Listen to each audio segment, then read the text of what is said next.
I now call the Thursday, November 6th, regular school board meeting for Forest Lake Area Schools to order. Please join us while we recite the Pledge of Allegiance. I pledge allegiance to the flag of the United States of America and to the republic for which it stands, one nation, under God, indivisible, with liberty and justice for all. All right, Member Clerk, will you please take the roll call of attendance? Sure. All right, Member Castle? Here. Member Corcoran? Here. Member Christensen? Here. Member Tyson? Here. Member Rebeline? Here. And Member Antonsen is here. Everybody's here. All right, we have a full quorum. So the very first thing on the agenda here this evening is a nomination for vice chair with... Oh, I'm sorry. Thank you. I checked that off. I would entertain a motion to approve the agenda. So moved. Second. All right, motion and a second. Is there any discussion? All right, seeing none, all those in favor signify by saying aye. Aye. Aye. Those opposed? All right, the agenda is adopted, and now my check marks are in order here. So back to nominations for vice chair. With Member Hagelin's resignation, we now have a vacancy in vice chair. So we'll carry out this process in the same manner that we would during the organizational meeting. Just a quick note, we do not have a legal requirement to have a vice chair. We only have a legal requirement per statute to have a chair, a clerk, and a treasurer. However, the vice chair has been a great benefit to the district, and there's been a couple of duties that have been bestowed upon the chair and the vice chair, and I personally do not like being that single appointee for those duties, so I would like to nominate a vice chair to assist with those. So to kick things off, I would like to nominate Member Corcoran for the vice chair role. Would you accept that nomination? I will, thank you. All right. With that, we will go through the, are there any other nominations, at least 3 times? If there are any other nominations, please bring them forward. So do we have any other nominations for vice chair? Do we have any other nominations for vice chair? And one last time, do we have any other nominations for vice chair?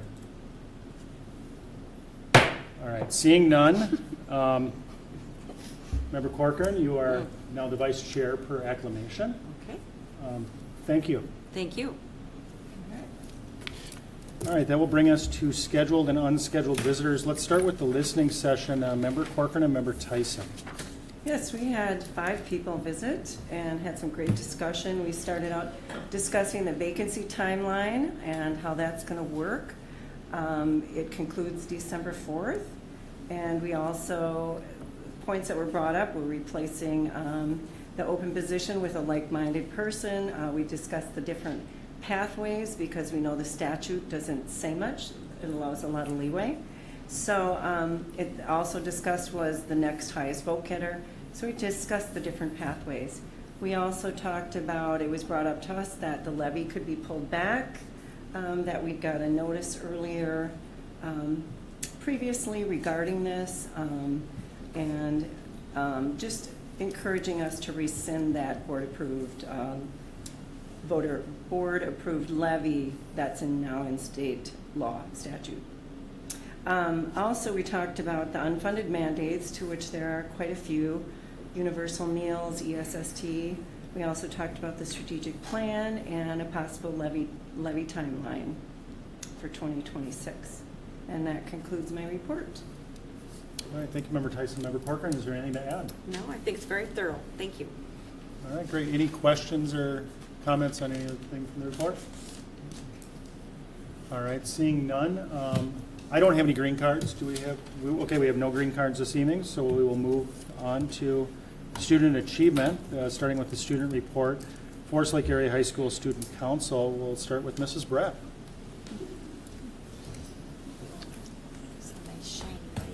All right, good evening. My name's Amanda Brett. I am one of the advisors of Student Council, have been for 13 years at the high school, and so I'm going to let the kids and Jenny introduce themselves. I'm Jenny Belzer. I'm the other advisor, and I've been the advisor for 4 years. My name is Sharday Yang. I'm a 12th grader. My name is Maybe Hofdahl. I'm also a 12th grader. I'm Claire Sullivan. I'm also a 12th grader. I'm Desi Emery, and I'm a junior. All right, tonight we're going to let them take it away here and explain some of the things that we do over the course of the whole school year. Okay, so we are the Forest Lake Area High School Student Council and we're the presidents and the vice president for the 2025-2026 school year.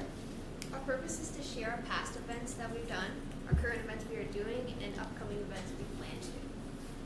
So we actually start student council off in the summer. So this year our president board went up to St. John's and we did a leadership retreat up there.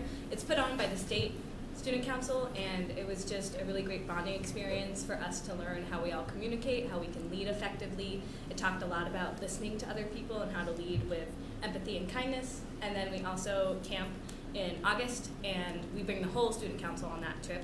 It's always really fun. It's a great bonding experience just to see what students we have for the year and how we can all connect and get new ideas flowing.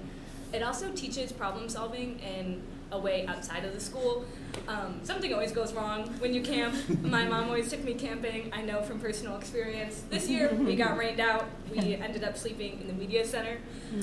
But it's just a really great way to get people bonding and communicating and teaching skills and problem solving. Our meetings are always on a Tuesday morning. If it's not on a Tuesday morning, then it's on a Monday afternoon. Our Tuesday morning meetings are always very quick. It starts at 7. Some members are earlier than me. I already get there at 6:40 to open the doors. They're just standing there waiting for me to open it. I'm like, that's crazy. But it just shows their dedication to student council, and I can't be happier for that. Our Monday night meetings are longer. They're usually like 2 hours. We get to bond with each other. I know the first two Monday night meetings aren't usually filled with planning stuff, but as the months go on, we really want to encourage time together and work together and learn each other's names and just build memories together as a council. So we start our year off with our annual senior sunrise. So we invite all the seniors. So this is the class of 2026. We invite them all to join us out on the football field. And we had Babs cater some muffins this year as well. It's basically just to welcome in the school year for our seniors and celebrate it being their last year of high school. Not the whole council doesn't put this on, but we make the posters and kind of plan stuff. So it's more of like the student council board doing it. We got rained out this year, and everybody ended up at McDonald's. So it was more just a big celebration at McDonald's this year rather than actually on the football field. And then it brings us to homecoming week. We do homecoming week because it spreads like spirit, like school spirit, at the beginning of the school year. And we like to dress up, which as you can see, some of them are like Generation Day, dress as your crush, which student council comes up with. And we also go to the elementary schoolers and like spread spirit to them too. And we've done girls flag football, which was really fun and different this year. We also did the royalty video with the royalty court, which was fun to walk around and talk to their teachers that they like. And we did the homecoming dance on the Saturday that week. And we also did a movie on the field too, which people could come out onto the baseball field and watch a movie, which was really fun. Our homecoming week is always our most successful week, I would say. I feel that it really brings people together, especially that Friday before the football game, and I know the seniors love being a part of the Spirit Bus. I personally loved being a part of it this year myself, and we're very proud that 2 student council members won for homecoming court, so we got a little bit of representation there. Yeah, it wasn't rigged, but they did it, and we're so proud. And we always have homecoming with a purpose, and so our charity this year was Rangers Supporting Rangers. It's very involved in the community. What they do is they have food donations, and then they pack those food donations in backpacks and send them to elementary schoolers, middle schoolers, high schoolers all around the district. It allows kids to take food home without being like, people know that they're taking it home. It's just like they're taking another backpack. So I think we raised $7,000. $8,000. Yes, so a lot of money to that charity, and it's really important, especially in this time. And then our court goes and helps pack those food bags, and it just really brings everyone together, and it shows real impact on our community. Lately, we've been trying to keep our homecoming with a purpose, with more local and in our community, just to like support our community the best we can as well. This past October, we did Your Words Matter. It was a campaign that was brought by our previous student council presidents and vice president, and we were so happy to continue this campaign. Your Words Matter is just really about anti-bullying and making sure that you're aware that your words do matter and that they do impact others, even if you don't think they do. It was in this October, and we let our homecoming queen and king be a part of this campaign and help lead it. So with the picture on the very left for you guys, we did post-it notes. Post-it notes were posted, and it had words of encouragement to help others. I know, like, one sticky note was like, "You're doing the best you could," and I know I wrote like, "You're doing great." Like, it was just super fun to see everybody involved. We had student council members passing out bracelets of Your Words Matter because they were like from last year, and we had a bunch, and so we just were like throwing them out to students. Our cafeteria ladies were nice enough to wear the shirts. We did encourage everybody in the school to wear orange that day. And then on the picture to the very right is signatures that people pledged to use their words for good. We were super happy to continue that campaign. So this year we did something new for our month of October. We hosted our first ever track or treat. So we invited all of the elementary school kids within our district at all of the elementary schools to join us October 30th out on the track. So we set up a bunch of different little booths and activities that they could go to. So it was kind of like just more activities based rather than your normal track or treat or trunk or treat. We invited a bunch of different clubs to come and support us as well. So we had SAT had a booth, our Rice Club had a booth, so did Link, and NHS had a booth, and Triumph also had a booth. So we had a great turnout for that. We heard a lot of feedback from families that their kids loved it. They loved that it was more activities based rather than just their kids getting candy. So it was super successful, and we all had a lot of fun. I loved seeing the little kids run around and enjoy themselves. It was cute. So Our student council is part of like the state council, and we're in the capital division.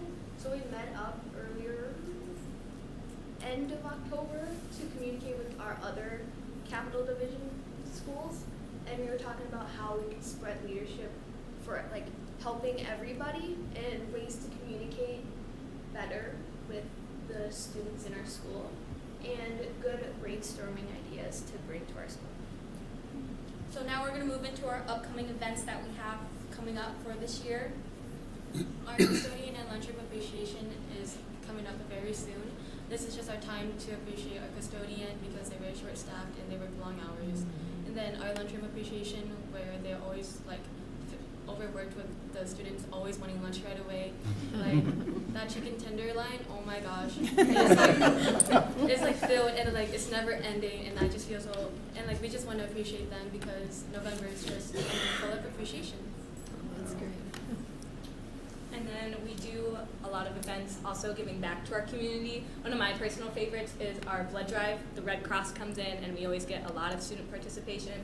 This one holds a special place to my heart because when I was born, my mom was saved by blood donations. So it's always really encouraging to see everyone come out, and it really does make an impact in our local community. And then we also do the toy drive, where we collect toys from students in the school, and then we give them to a organization that sets up a shop for parents so that they can come in and for free buy the toys for their kids and give them Christmas presents. We also have school-wide activities. Our Hot Cocoa Day, we always hand out hot cocoa that is also sponsored by Babs. We're so thankful because like she comes in at 6 a.m. and like we have to lunch it around the school. It's not that fun, but we do enjoy seeing the students have like smiles when they walk into the school. We also have a school-wide bingo that's usually at the end of this before we go on break, and like you can hear students run and like those students like run laps around the school looking for like a station full of gifts and everything, just if they get bingos. And then we do Valentine grams where we are kind of nosy and we're like, okay, let's see who wants to send something. And it's always fun. We have our council members give it out during some classes, and it's always just amazing to see like how involved students want to be. we have a winter wonder week, which is kind of like homecoming, but during the winter time to still like have school spirit. We do like dress up days as well. So like we did ugly sweater one day, twin day, PJ day as well. It's also when we do the hot cocoa and the school bingo is during that week. And we've done a boys volleyball, and during the Pet Fest they did it against teachers, which was kind of fun to see. And they also did where the MCs said to grab something from the crowd, and then they ran and tried to grab it as fast as they could. And we also did a mattress race too, where we blew up air mattresses and they raced, which is really fun. So we also have our mental health week, which happens in the month of May. We kind of partner up with NHS for this, so our activities run throughout the whole week, and then we partner up for a specific day where we go out to the elementary schools and we teach kids throughout all the grades about the importance of mental health. We do fun activities with them. We eat lunch with them, we go to recess with them. They love seeing us and we love doing it. More of our activities within the school, we try to do like fun activities during lunch, like maybe writing thank you cards or doing like fun exercises, things like that. We've been trying to expand our mental health week a little bit more, but I would say our biggest day during that week is that mental health day and going and see the elementary schools. Yeah, the elementary schoolers love us. They love seeing the high schoolers. Both Maybe and I actually ran schools last year, so we were in charge of an elementary school and like getting everyone doing their stuff. And it's really fun. They look up to us a lot, and we can really see, again, that local community impact, and it means a lot. And then our state student council does host a state convention. It's always like in May or April, one of those. Last year was hosted in Hibbings, and it was like a 2-hour drive-ish.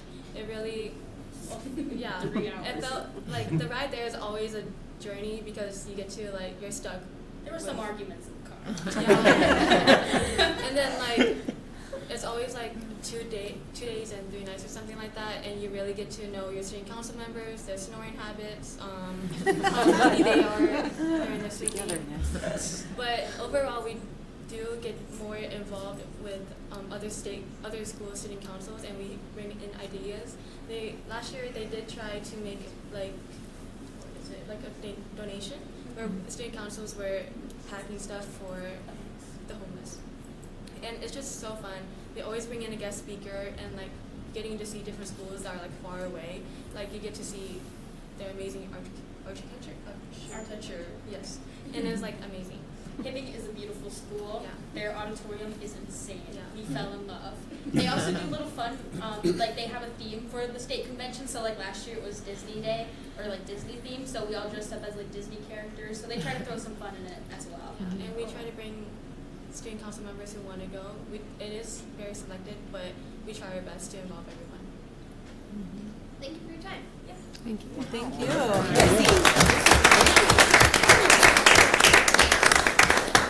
We are also open to any questions you guys might have. Sorry. Yeah, does anybody have any questions or comments? Wow, well, my heart is full. I am blown away with all that stuff the student council does.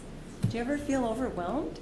Yes. To be frank, yes, I would say so. But that's also because I take pretty hard classes as well. Oh, So, wow. yeah. But we're all here to support each other. We do it well. We do it all the time. So. Your dedication is just so impressive, and how you just touch all areas and facets of the school, you know, staff appreciation, anti-bullying, homecoming. So you just like hit the ground running when school starts. We had to start running earlier this year because it was a week earlier. So we were sprinting at that point. Oh my gosh, what inspires you to do all this work for your student body? We just really want to involve everyone, and we want to make sure that it's a safe place for all our students. We do know that it's very diverse and that everybody has their own needs, but like our motivation is just to make sure that they know that they do belong at a school. Everyone has stuff going on at home. Everyone has a story, and just really connecting everyone and giving them a place to be uplifted and a good community is really important. Wow, that is so impressive. And you know, that whole, you talk about the community impact, it's so important. And when you get to work with those younger elementary kids. I can just tell that you guys really embrace that work and love that connection. So thank you for all your work and have a great rest of the year. I went to the Pep Fest. That thing runs like a well-oiled machine. And it's so entertaining. There's so much going on. Wow. And then Amanda is busy. She's just everywhere. So She's running around. That's Yeah. my most nervous day. is it? And we'll tell Steve someday why, but when he was principal, he used to stand behind me and ask me if it was going on time and whether it was gonna get done. And it was always, but it's fun, because it's so public, it's so, but they're Oh, fun. it was- And they come up with the craziest ideas, like those mats, they were roll-up mattresses, and you threw yourself on it and across the gym, and it's, One looks popped, and the scary. guy, and one popped, and the boys Just just kept kept going. They kept going. Oh until my they were, gosh, like, it was on so the ground. fun. Well, thanks for all you do. I'm sure other board members want to comment on your Member Parker. presentation. Well, she said it so eloquently, but the Mental Health Week, I'm sure that is, I mean, you know that everybody has their struggles and how just even the interaction that you guys have that day, it might just really be so wonderful for that student because they might be struggling with something they can't talk about or just having the interaction, and you just don't know the impact that you're having for those students. So, but yeah, I mean, I'm tired just listening to your presentation. I mean, you guys are just dynamos. That's amazing. But so are you, I mean, I love that the trick or treat event. So is that something you're going to continue and maybe grow next year? Because it's so different, and that's what I like about it. We hope so. Yeah. It was really successful. Yeah. A lot of them really loved it. It's kind of like the school, we took a lot of inspiration from the school carnivals that they do kind of at the end of the year. And I know for NHS, I've helped out with those before, and it's a lot of fun.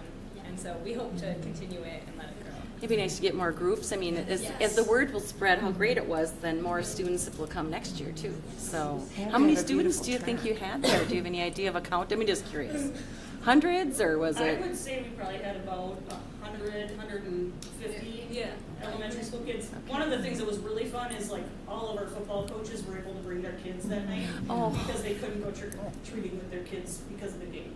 Oh, So that's like true. Brad was really happy and they all brought them. And we didn't, So- you know, when you plan an event like that, you have no idea. So Right. You could have 5 kids, 3 of them be fine. Could have a ton. Have 500, and so it was 5 o'clock hit, and people started flooding in, and we were like, okay. Well, that's a great option for families, but thank you. I think you guys just do a great job, and I said you must, by the end of this year, you're probably just like, okay, I'm gonna take a breath now. All right, Member Castle. So how many students are members of the council? This year, I would say we have about 40 this year. Last year we had about 60, but I think this year we narrowed it down more to actually like have people who really want to be a part of our group and who our group this year is great. They all work really hard. They all work well together. They're really open to working together. So I think we got really lucky with the 40 kids we have this year. So, and that fluctuates throughout the year? It's an application process, and so students have to apply in the spring, and then we take so many per grade, and then, so like we probably had about 100, a little over 100 applications, and we narrowed it down to 40. We try to do So, what and we grade. and we don't add during the school year, it stays that 40 group throughout. So if a student transfers into the district, they Every would not once be in a while, allowed until? Like, we actually have one student this year that's a transfer student that's a senior, and she's actually on my caseload since I'm a dean at the high school, and when she came in and I met her over the summer, was on her high school student council.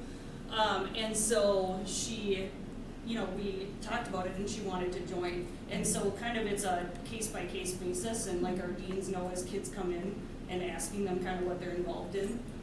It is something that we save a few spots if that happens, and we get them. Sometimes we have a foreign exchange student. Last year we had a foreign exchange student. That was part of the council too, so. And then what kind of participation do you have during the meetings from the other students? So we run our activities on a committee basis. So we organize them into little groups, and basically we just work within their committees to do like their activity. Like our new set of committees, we have like blood drive, toy drive, our lunch and custodian appreciation. So they're the little groups. So it's like blood drive working on the blood drive, and so on and so forth. So they all just work together in their own small group throughout our meetings. we're just here for guidance, and then they come up with the ideas. Oh, They're pretty organized and, That's impressive. Mhm. Yeah, Yeah. I love that. I mean, I'm a female. I love seeing 4 young female leaders standing up there, running these different programs that you're doing. It's very impressive, and I thank what you do. Thank you. Yeah. Mm-hmm. Member Christensen. Well, I'd just like to add, you already spoke a little bit about being at the elementary schools, but you are so correct that they just love to see you guys. And when you're able to sit and have lunch with them, and, they just look up to you guys so much. And of course, the Spirit Bus is so fantastic. And I love that you guys are raising money, Homecoming with a Purpose. The Pep Fest was really fun with the teachers in the inflatable costumes. And I love most what you said, just making people feel welcome, and you don't know what's going on at home, or, a smiling face at school might be the first thing, that they see or look forward to, or, so thank you very much for your leadership. Yeah, I would echo most of the statements here this evening. Great job, great work, great initiatives. It's always fun to see kind of what's going to come next year over year. I've had a high schooler for several years now, and as my 3 kids have worked their way through, so it's always fun to see what changes come. I love seeing that the blood drive is there. Like they mentioned, the track or treat, that was a neat idea, and the Spirit Bus and going back to the elementary schools. I think the high schoolers might enjoy it almost more than some of the elementary school kids too. So definitely a great thing. But thank you very much for coming in. Let me just add, the work we do across our district to build culture and to create a sense of belonging for kids, nothing's more powerful than when kids lead that. So thank you for your effort there. It is so important. And I can't imagine that you pull off what you do without your 2 advisors, Ms. Belsert and Ms. Brett. How about a shout out for them? And what would you say is, what kind of guidance do you get from your advisors? Give them a quick shout out. Okay, I would have to say they're definitely my lifeline throughout the year. I reach out to them a lot for any support that I need. Ms. Belzart's been my teacher for 5 years, ever since I was at the middle school. So she's kind of been stuck with me throughout the years. I've been stuck at her side. They really help us lead the group. I know I tend to overthink a lot and get stressed out, and sometimes I go to Bali and she calms me down, or sometimes I need Brett to snap me out of it. So I would say that they just give me a whole bunch of support throughout the year that I need. I've been on council for 4 years, and how I am now and how I was in freshman year was so different. I wouldn't see myself standing up here. I would be nervous, a nervous wreck.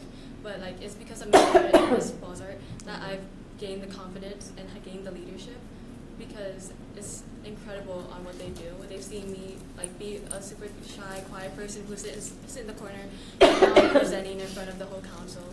It's amazing. They've always been there. I'm always texting them oh, what's your Starbucks order? Or I'm texting them at 8 p.m. and they're probably busy, but they always respond to me, and I'm always so grateful that they're by my side. I believe the mark of a great leader is really creating other leaders, and Brett and Belzart do it so well. I mean, not only have they created us as leaders, but even the whole council as leaders in the school. They know that if they ever need anything done, they can turn to a student council kid, and they're going to show up, and they're going to do what needs to be done. Brett is such, both of them, just support us so well. We come up with a lot of ideas. They go along with our crazy ideas. And we just couldn't be more grateful to have them around. They bring so much positivity and light and joy into our community. And yeah. They see the best in all of us. They even if we may think we're not doing as well, they will encourage us and be you're doing great. And even during hard times, you can go to them for guidance, and they know just for what to say. It's just so amazing. Thank you. Thanks, guys. Great question. That's awesome. Yeah, that was. They need that too. Yeah, you do. You do.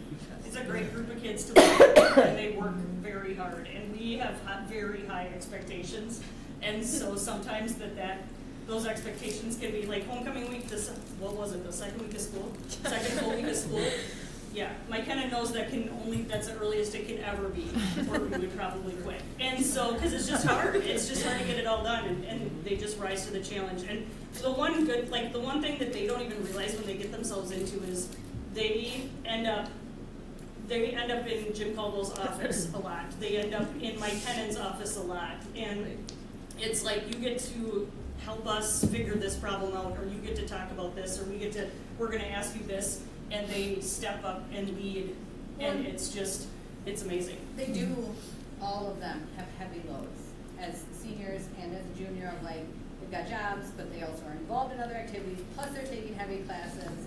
And there's days where we're like, nobody signed up to do this, we need you guys for like all of 5th and 6th hour. And they just, amongst themselves, figure it out, and it's covered, and they're drop of a hat willing to help or figure it out, and it's awesome. Wow. Are you all going into teaching or healthcare? Because that's pretty much how those things operate too.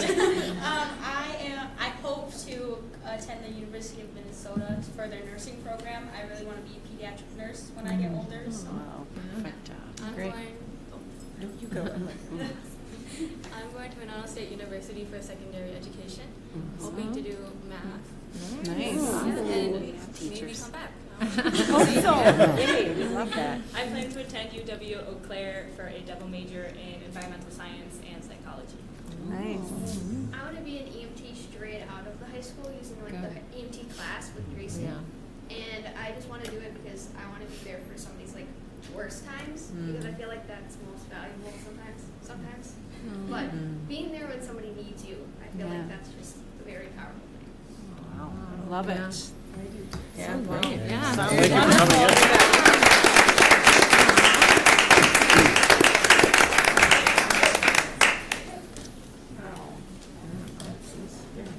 in. All right, that brings us to Lionel Lakes Elementary Principal Schultz.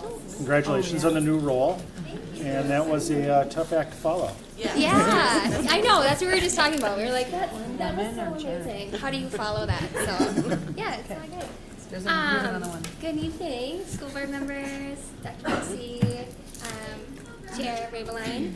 We are so excited to tell you some exciting things that Lino's doing, specifically related to STEM tonight. So I brought Becky Hill with me. You have met her before. I'll let you explain kind of your role. Yeah. I won't do it for you. Yeah.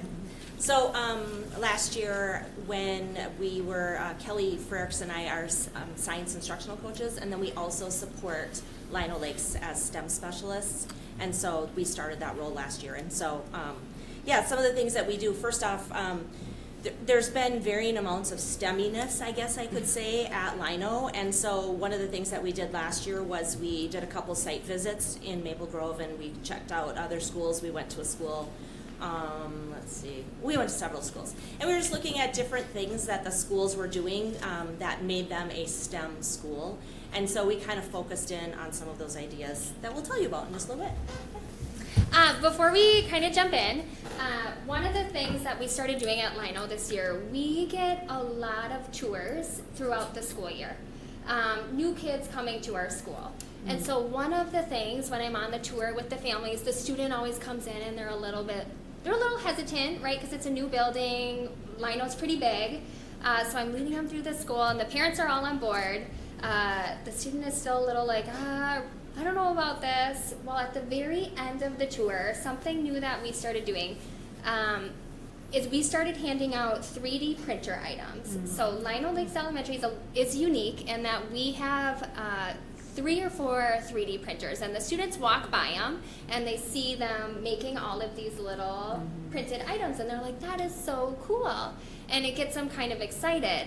So I have our nurse, Joe, actually, he organizes it, but he creates little 3D items. So I'm going to pass one out. You can keep it. It's a Lino Lightning Sweat. But after students come to the office at the very end of the tour, I hand them a 3D printed item, and they're like, oh my gosh, this is amazing. And I'm like, sorry, do you feel better about coming? And they're like, yeah, like I'm excited to come. I don't know if they think they're getting a 3D printer item every day, but we're just excited. It kind of creates that first kind of welcoming into our school. It sets Great. just a tone of being a STEM building that I love. So, yes.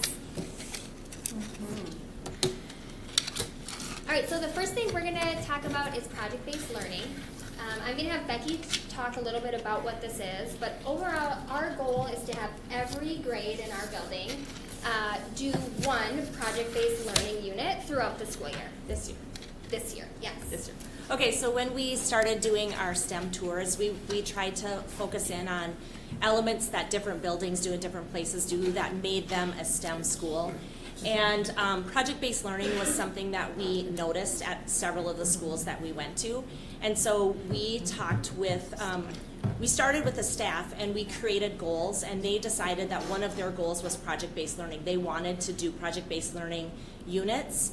And so our goal was last year to create one project-based learning piece that they would implement this year, and then in the future the goal is to do 3 project-based learning units in every grade throughout the year. So what project-based learning is, it's bringing together different pieces of curriculum and having them all match together on one common theme.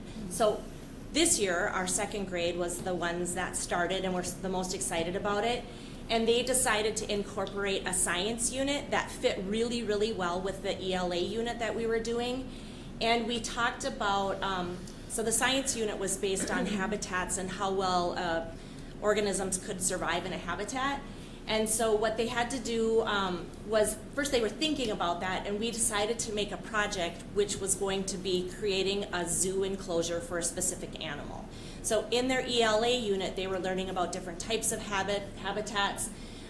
They did scale drawings in math, so they had to figure out like how big they would make their zoo enclosure.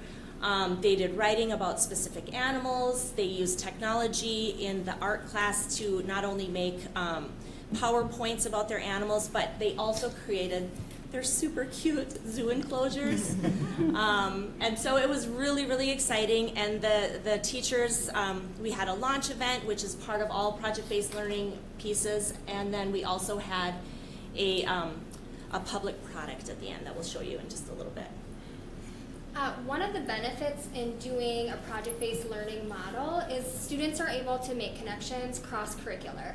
So what they're reading about and learning about in their English language arts course or during that time of the day, they're able to then go make a connection during their science part of the day later in the afternoon. And so it's just a way to enhance some of the academic vocabulary that they see in ELA.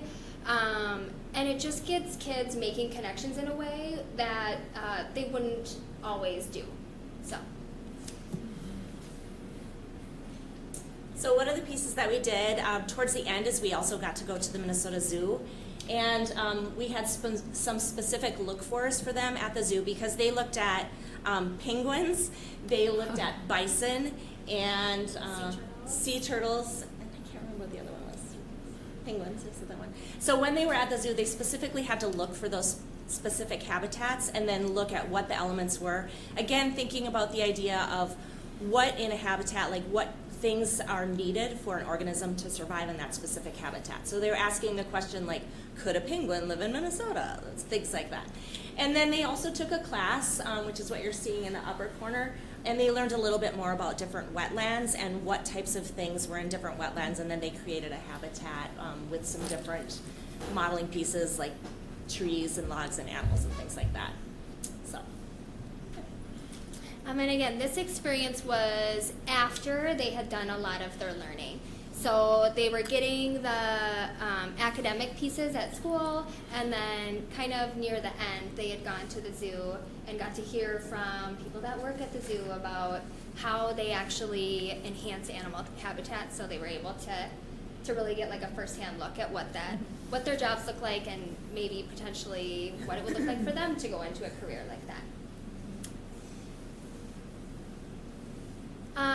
Additionally, one of the pieces when you do project-based learning is to have a family engagement or a public product.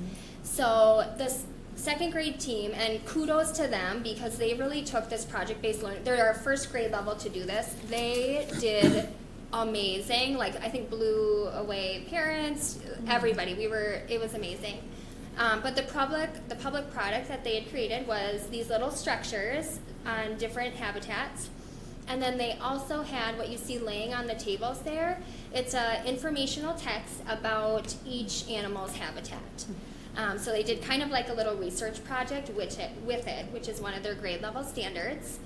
The little boy in the left-hand corner there is holding a yellow piece of paper. So we actually invited all second grade families into this event during the day as well.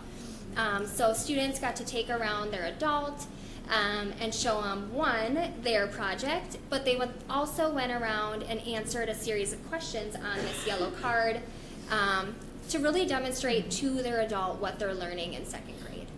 So it's questions like, could a penguin survive in a grassland? Why or why not? And the student would kind of teach their parent a thing or two about animal habitats. So it was a really great event. And then they also topped it all off by, we all ate animal crackers at the very end to celebrate the animal habitats. So parents had really, really great feedback about this the whole project-based learning process. We had parents just come to us telling us, my child is talking about this every night when they come home. They're talking about like some animal habitat that they're creating and art and media. So it really did create a buzz between home and school. So it went really great. I think everybody would say. So.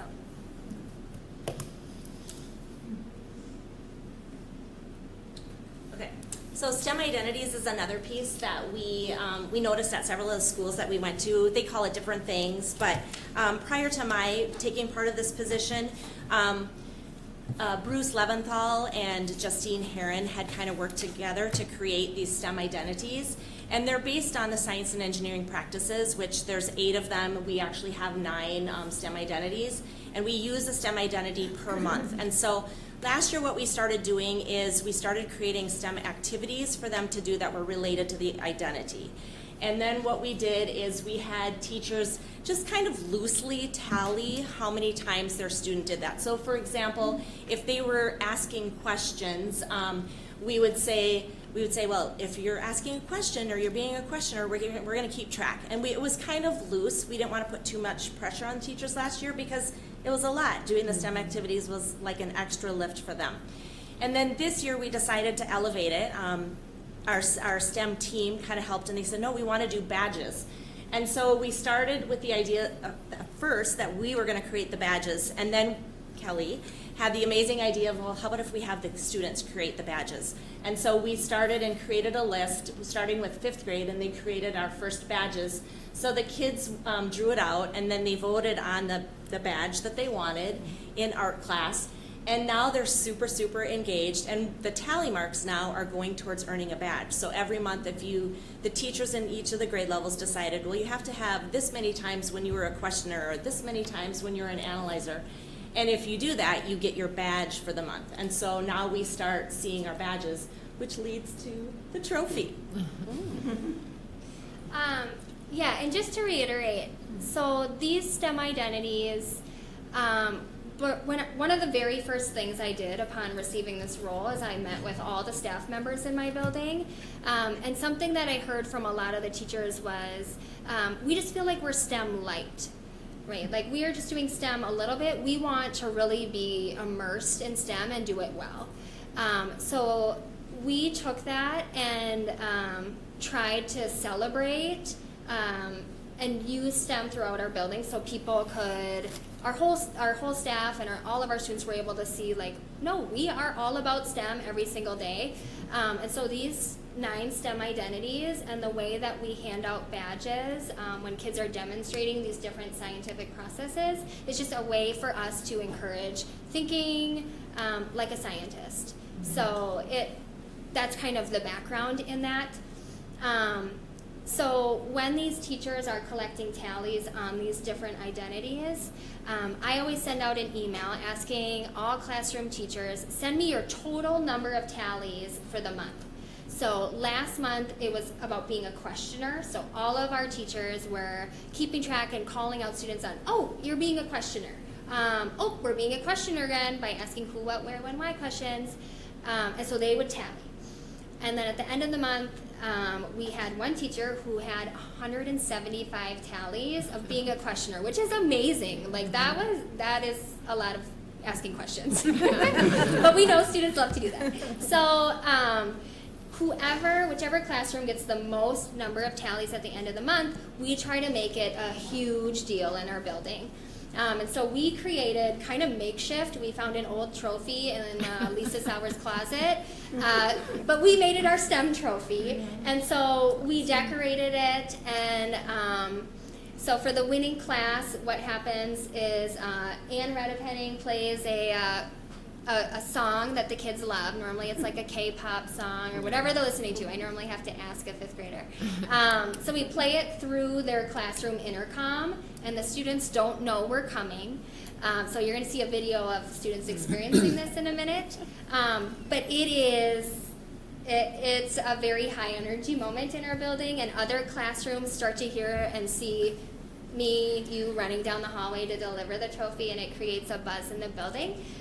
So I'm just going to show you a video of kind of what this experience looks like. Hi, Lino Lightning! We are here with Miss Hill and Mr. Hansen. We are going to deliver our first STEM Tally trophy to the winning class today! And we are going to run with Mrs. Wallstrom's room right now. They don't know we're coming.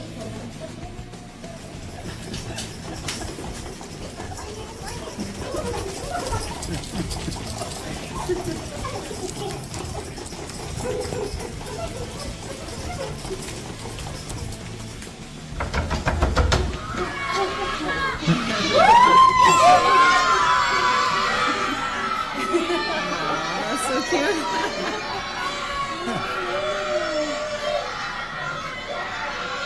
They're excited.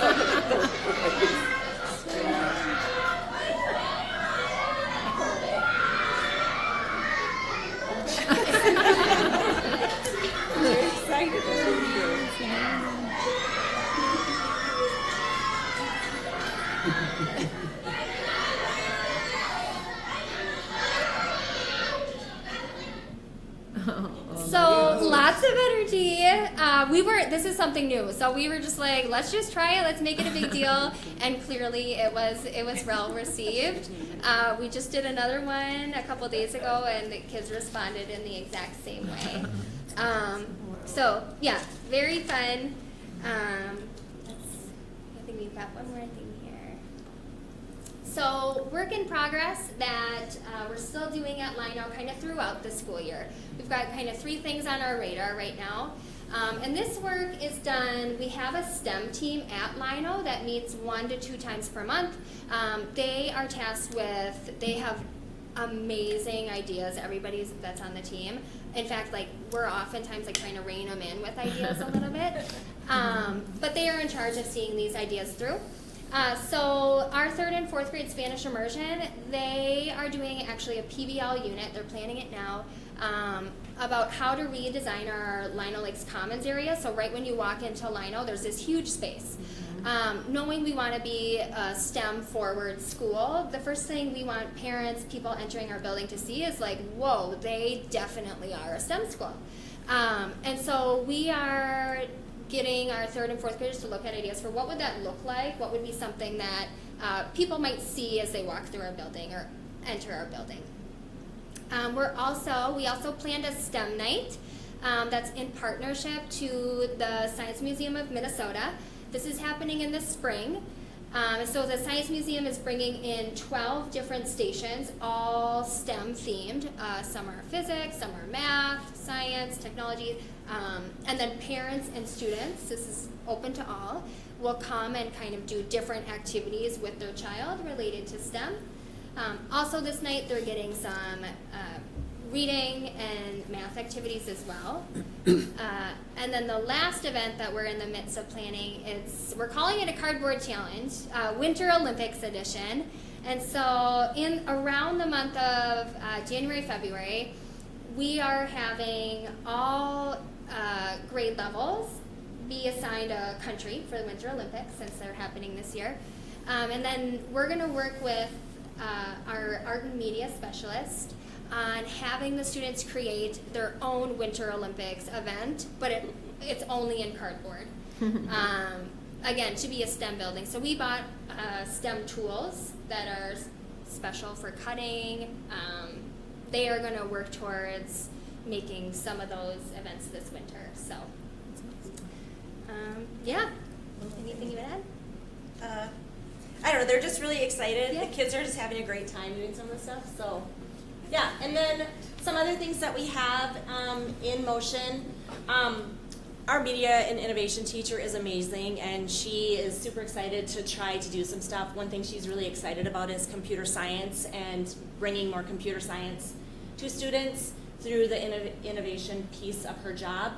And so we just wrote a TEFLA grant for her to do stop motion animation in her class, and we'll be looking at computer science and computational thinking strategies as kids create their own movies. For 3rd, 4th, and 5th graders, they're going to use special cameras and Legos and have a great time. Hopefully we'll get the grant.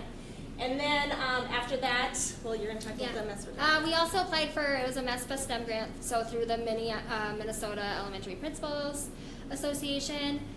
We applied for this grant too, then we're hoping to get it. The winner will get $600 in either programming or compensated field trips, which would just add to some of the experiences we can provide to provide to our students. So, with that, we will take any questions or comments. All right. Anybody have any questions or comments? Well, I love hearing it. My 4th grader at Lino he seems much more engaged in general. I mean, so I don't know. I know he drew one of the badges, for design, and but he's come home and he'll talk about school, so he's much more, it's just, I can tell something's different. And I thought maybe it was just him and his, growing a little bit, but I do love hearing about what you're doing, because I think it was STEM light there for a little while. It just, things happened during COVID and after, and I think it took a little while to get back going. And so I'm glad you guys are making this very strong effort to bring it back, and I love seeing their excitement. That's amazing. Yeah. So, Member Christensen. I just wanted to say, you've really jumped in, Principal Schultz, into your new position, and just hearing your enthusiasm and your love for the kids and your love and your passion, it just shines through. It's super obvious. So we're really grateful to have you. And I love the idea. I love that you put on a coat and a science coat and ran down the hall. That's kids love that kind of stuff. So Yeah, and awesome. I think our staff does too. Actually, Yeah. it kind of brings them some joy too. So. Yeah. Well, great job. Member Tyson. Well, absolutely. The enthusiasm is off the charts, and we're so proud of our STEM elementary out in Lino Lakes, and I'm just excited for the fact that it is going to be steeped in STEM now. It's important, and I think it's a great way for kids to learn. And when I'm out in the community, I hear people ask, well, what do they do at the STEM school? You guys are doing it, and that's what we need to see. And I'm just so proud of where you're bringing it and where you're going. And I love the project-based learning, how there's always that family component.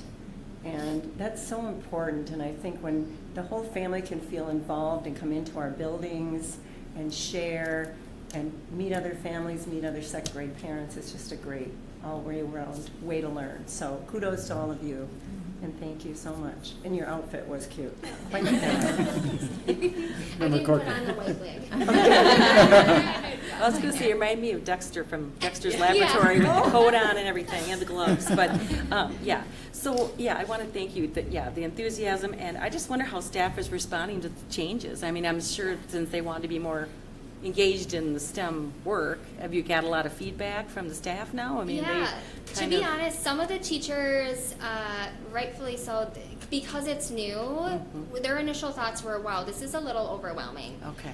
The planning process, I think, can be. Once you start doing the actual unit, they reported that they saw it come together, and it really wasn't overwhelming once they started. Okay. one of the other things I heard during my interviews with staff was that they just wanted school to be fun again. So again, it was just another way to kind of honor their wishes for Lino as well. That's So. wonderful. And since my son is actually in science right now, so I'm You just. should come on over. Well, Send him on over. he's in Arizona, unfortunately, but, I mean, I'm just, what I'm going to be interested in knowing, like, with all this integrated more science in the school, how many will turn to science as their future career? I mean, that would be really cool to track down the road how many little scientists we're making, because of all this enthusiasm and change in the curriculum and just all these opportunities for them. So that's going to be, I mean, I'm just curious down the road, looking at data in the future. Yeah. But thank you for, looks like you're really embracing, I mean, the schools just, it seems like things are really fun. I mean, you've added a lot of fun to the school and enthusiasm, so we do appreciate that. Thank you. To that point, Member Corcoran, it's great for critical thinking skills as well. Definitely. Getting Oh, thinking yeah. about it. Member Castle? So the way that you bring the different pieces together so that it's a project, I think that really sticks in a person's head for what they're learning, as opposed to, oh, you do 50 math problems. What a nightmare. But you can do the math, you can do the English, you can do the writing, you can do all these different things that are involved in education. And it sticks, especially with the fun part. If it's not fun, what are they going to remember? But the fun brings another piece in there that brings that long-term memory for them to have it for the rest of their lives and keep adding to it. Yeah.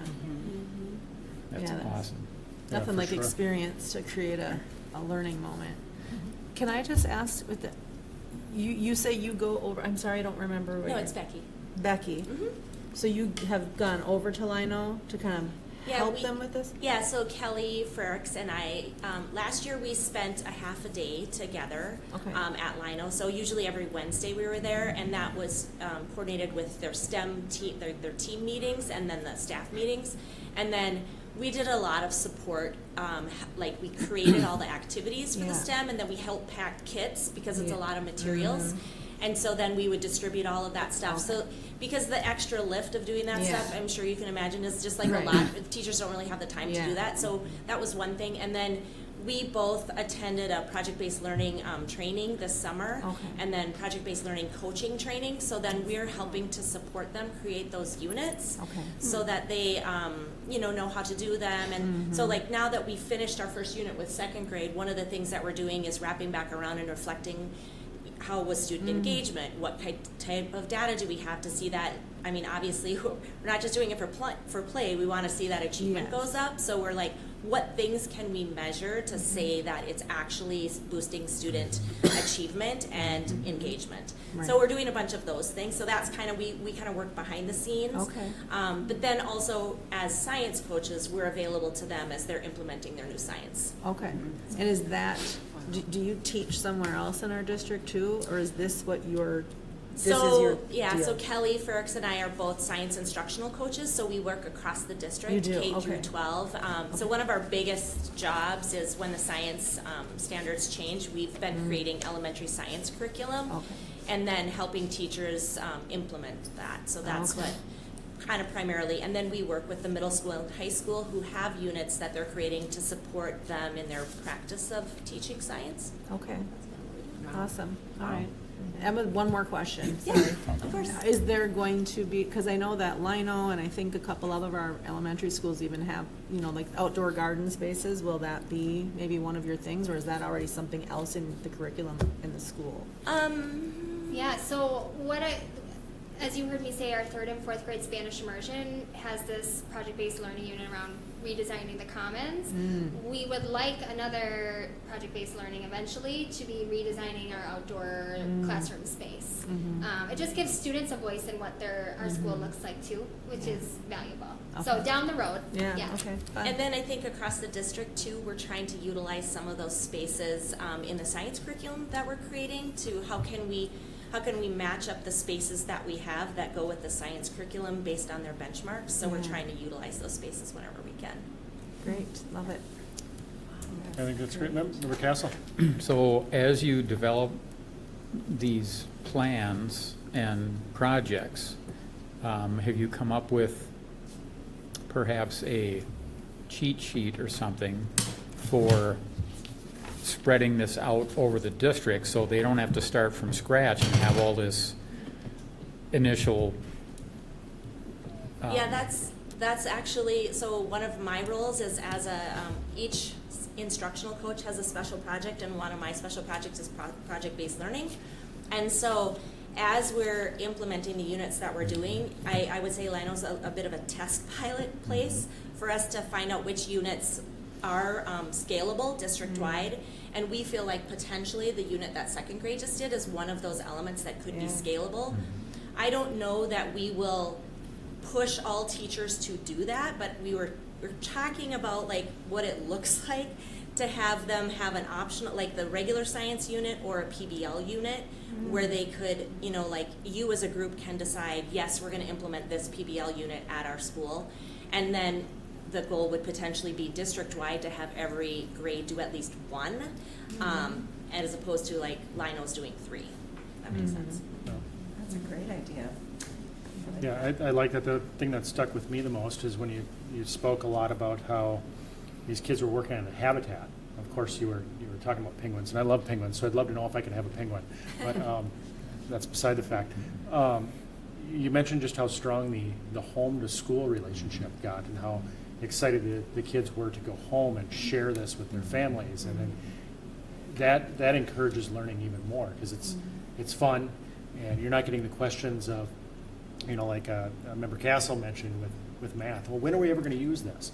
Well, you're using it right now, and you're applying it right now, and you can see how it's going to scale as you grow and as you learn more and you get deeper into different projects. So I think that's super exciting. Yeah, anything that we can do to tighten that homeschool connection is a win in my book.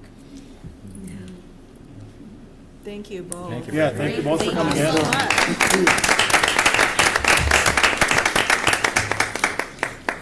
All right, that brings us to positive happenings. Does anybody have anything additional to add that we haven't already seen tonight? Member Christensen. Oh, Let Jill go first. well, I was just going to mention the great football season the varsity football team had this year, wrapping up the season at 9-2, which was really wonderful. A tough loss, but their record is really improving as the years go on, which is really wonderful. We're seeing a lot of progress there. And then just one other thing, Scandia just had their Wild Walk fundraiser. With Halloween falling on a Friday, they had their Wild Walk celebration, so parents could come in and help run different stations, and the kids just could play and make it a fun day. So that concludes my report. Thank you. All right. Member Corcoran. Well, I just want to say I'm excited for the Anastasia musical play coming. Yeah. I'm very thrilled. It starts the 14th, I believe, the 14th or the 16th, and the 21st to the 23rd. I'm going to go on opening night. So I'm like, I got a bunch of ladies ready to go. It's one of my favorite Disney shows, so I'm excited. And also, 97 is open. That's my great positive happening. Hallelujah with that.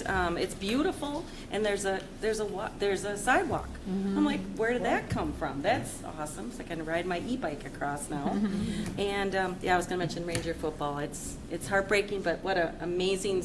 Over the years, my kids played in the earlier days when the wind was hard to be gotten. I mean, I'm not going to go there at the White Bear Lake win in 2017 or 16 when they stormed the field because they had their first win in many years. So we have a far cry from now. So, but so amazingly proud of the team and all their hard work. So, yeah, that concludes my report.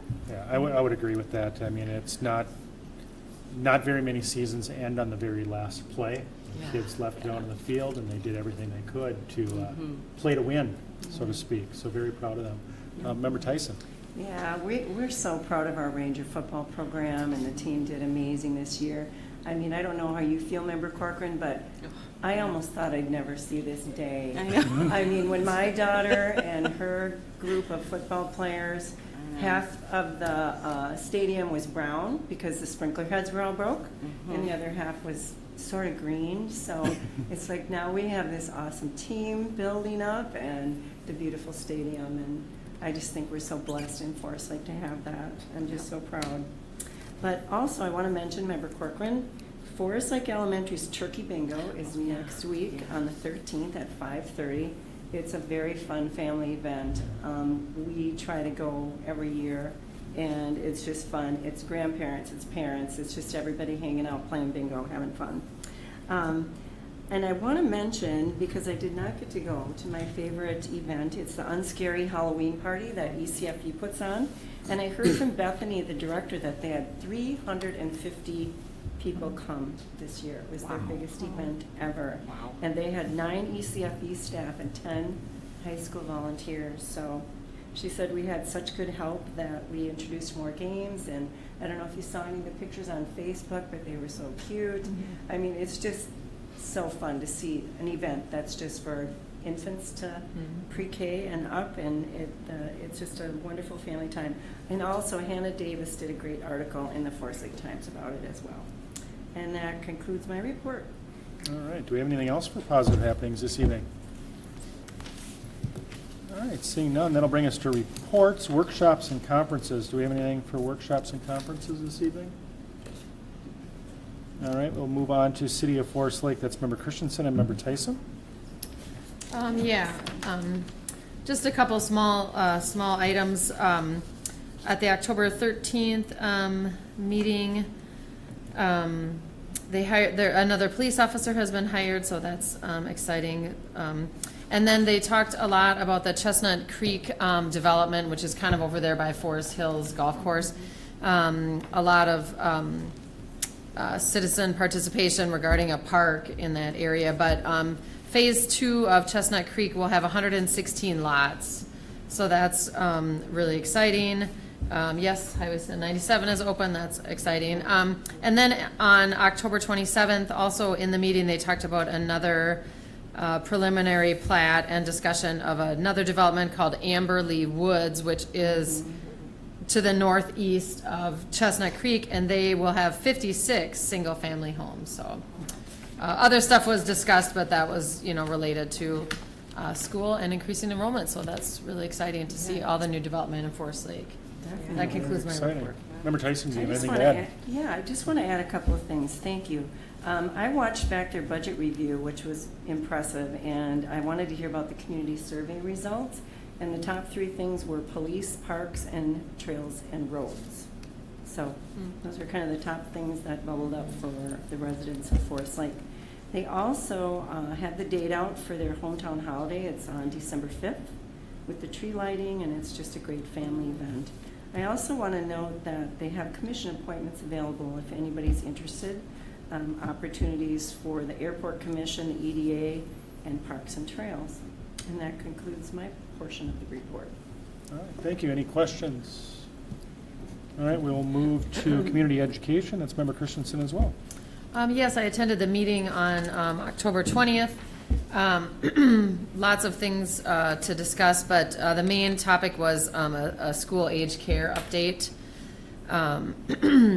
So that was exciting. Let's see. Sorry, I think that was kind of the main thing. The fishing team is under community ed, like we said, so that's really exciting. Ranger Space Camp is again going in May. This year they have 9 participants, which is a little bit lower than last year. So they are partnering with another metro school, but we are taking our own chaperones. But just a lot of updated information on SAC and the numbers that we have there. And there's going to be a call for the mini grants.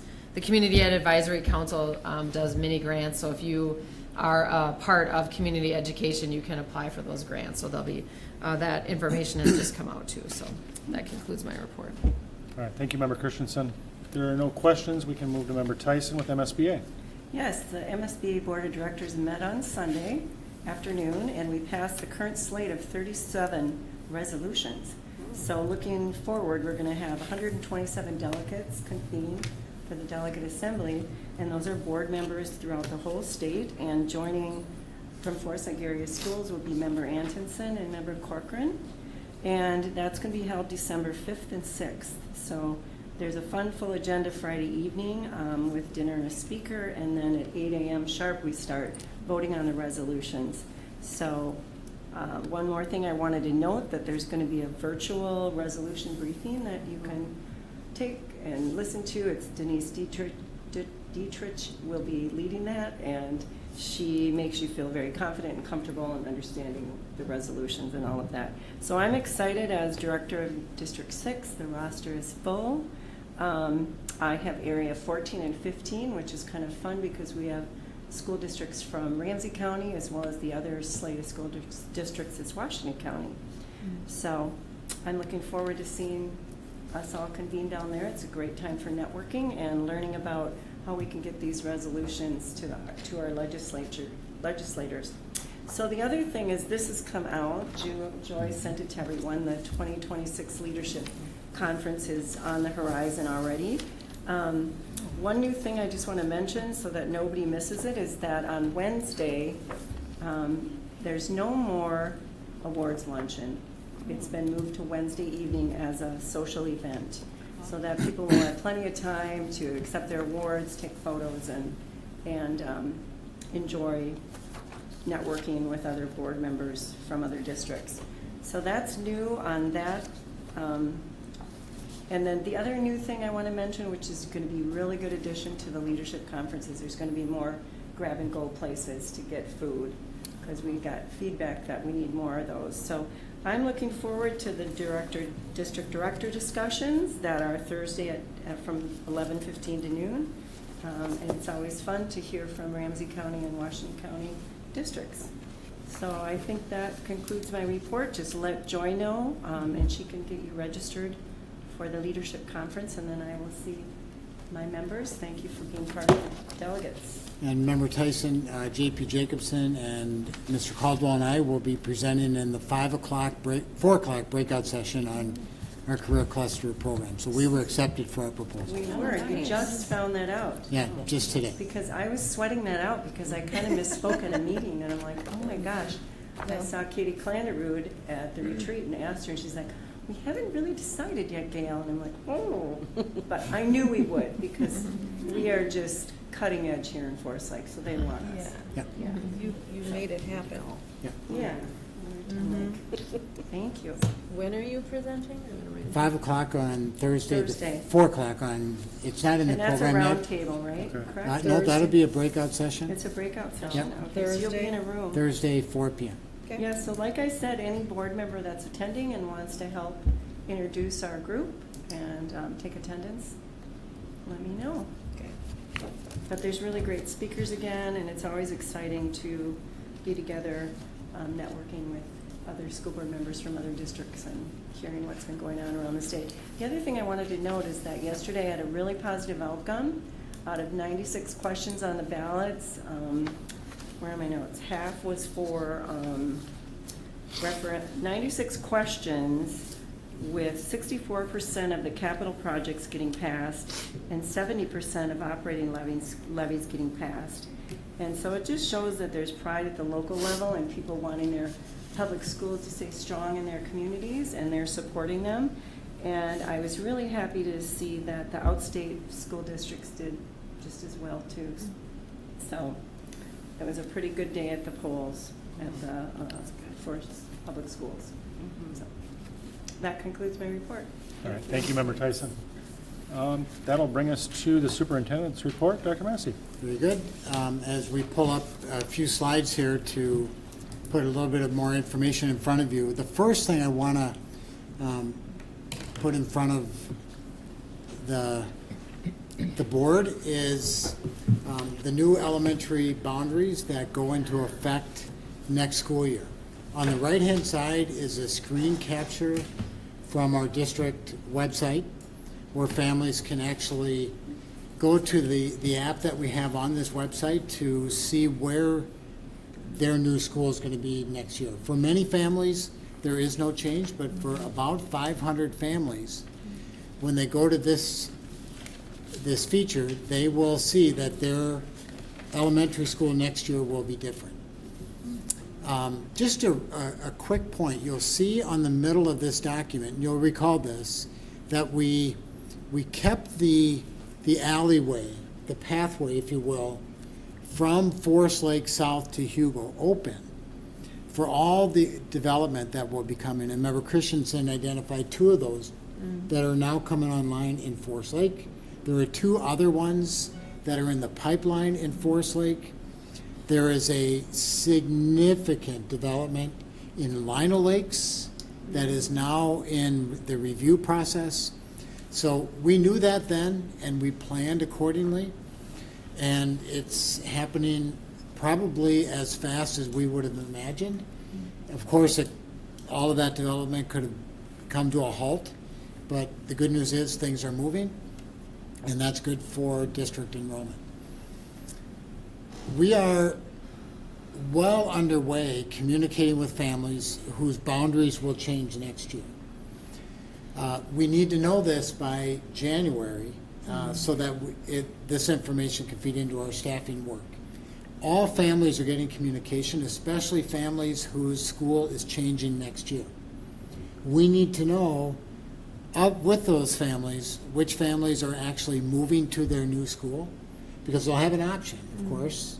They can stay where they're at, or they can move to their newly assigned school. If they decide to stay, then the bus in their neighborhood will no longer go to that school. It'll go to the new school. So they need to understand how all that works. But we need a commitment or an indication which families plan to move to their new schools, which families plan to stay, so that we can staff and budget and build enrollment or staffing enrollment accordingly. So we're well underway with those communications and making sure that families understand how all that works in terms of transportation. Additionally, Immersion all moves to Forest View next year, which is a big shift for the Immersion families at Lino Lakes. So, like communication for all elementary schools, direct and specific communication to families at Lino Lakes about the movement of Immersion to Forest View. We need to know from those families which families are truly going to move to Forest View for Immersion, which families may decide to stay at Lino Lakes, because that's the school they're familiar with. You can see all the exciting things in Ms. Hill and Ms. Schultz's presentation in terms of all the STEM work. There are families that are already indicating their intent to stay at Lino Lakes, but we need to get a handle on those 85 or so families, on which families are moving to Forest View. That'll have a significant impact on the number of sections at Forest View with enrollment.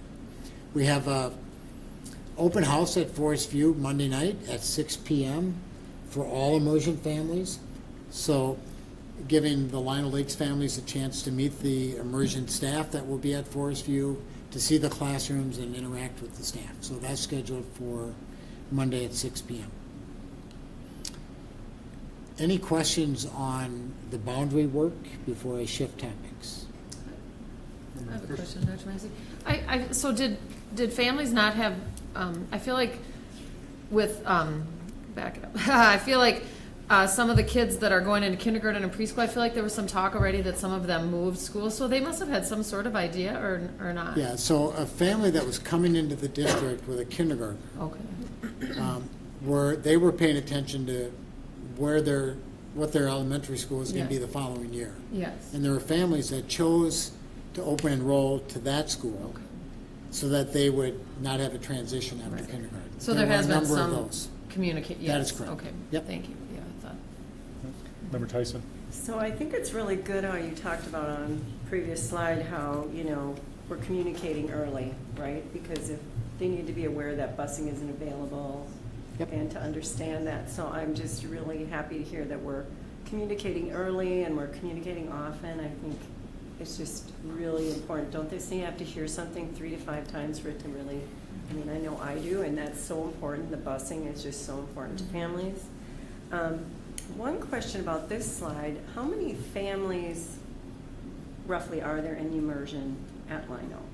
About 80, Ann, help me out here, 85-ish? I'm putting you on the spot. 85 students? Yep. Okay.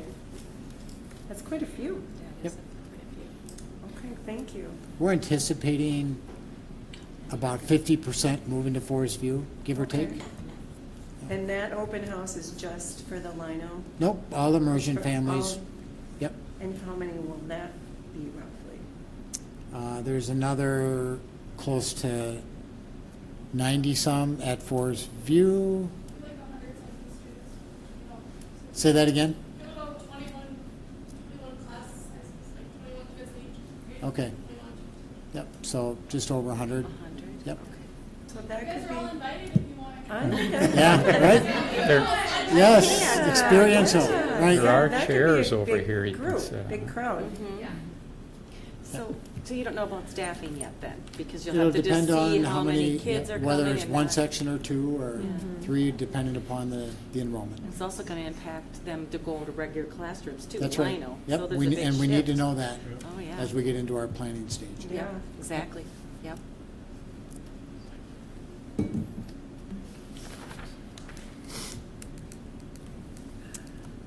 I don't know if you saw the forecast, but snow's on the radar, so let's talk about winter weather information.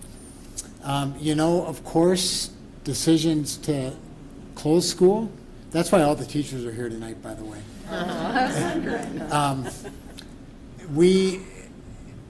We're obviously, student safety, staff safety has to be first and foremost when we consider school cancellations.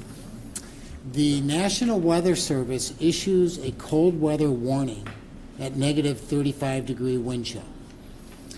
And so we pay attention to that, and that's about our threshold for canceling school based on cold weather or 25-degree below air temperature would be the cancellation due to cold weather.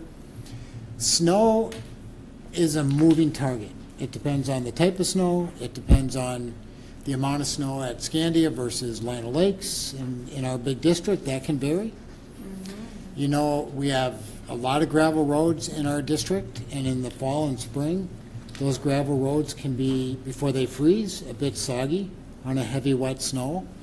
And a bus that gets close to an edge on wet, sloppy, heavy snow can be a bit dangerous and getting buses stuck. So there's a lot of factors that we consider, but that is always a moving target, and there's never a clear-cut answer. You just make the best decision you can, but we're in consultation with National Weather Service and all the various districts that surround Forest Lake, and we tend to make decisions, obviously best for each of our districts, but oftentimes we make those decisions together.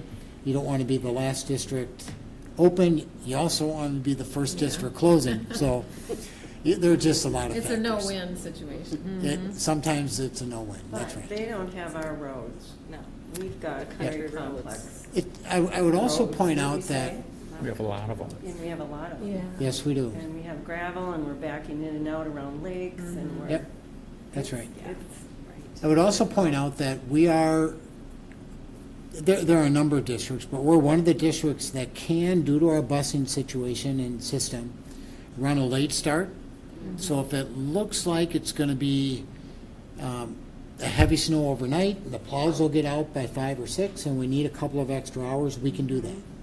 All of our elementaries, middle school and high school have schedules for a 2-hour late start. The one thing we do try to avoid is closing early. There's enough data that we get that gives us an indication of what snow might look like during the day. The hard call to make is closing when there's almost no snow, and then having 6 or 8 inches of snow during the day. We close when there isn't snow, knowing that there's going to be snow later, so that we're not closing early when families aren't home to receive kids off of a bus. But those are the calls you get of families wondering why we're closing when there's no snow outside. So just a little bit of background on some of the decision-making related to winter weather cancellations. I'll use this as an opportunity to also remind you that we have 2 snow days on our calendar. Back when the e-learning days came forward from the state, there are 5 e-learning days that count as instructional days. Our board at the time decided that the first 2 cancellations would be true Minnesota winter snow days where there's no expectation for schoolwork. And then the 3rd day would be an e-learning day. We get 5 of those. If we exceed those 5 days, we're in a make-up situation of making up those instructional days. Just a reminder on the school board vacancy timeline. Applications are currently being taken, and they will be taken until 4 p.m. on November 20th. They are available online. They're also available in Joy Mouch's office for folks who want to come in and pick up the application.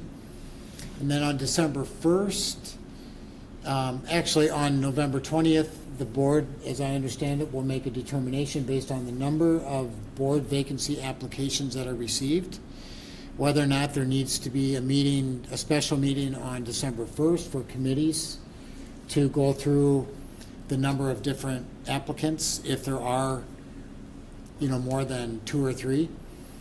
And then I would recommend, and Chair Rabel and I spoke earlier today, that we may want to also call a special board meeting at 6 p.m. that night to identify which candidates would be slated for interview at the December 4th board meeting.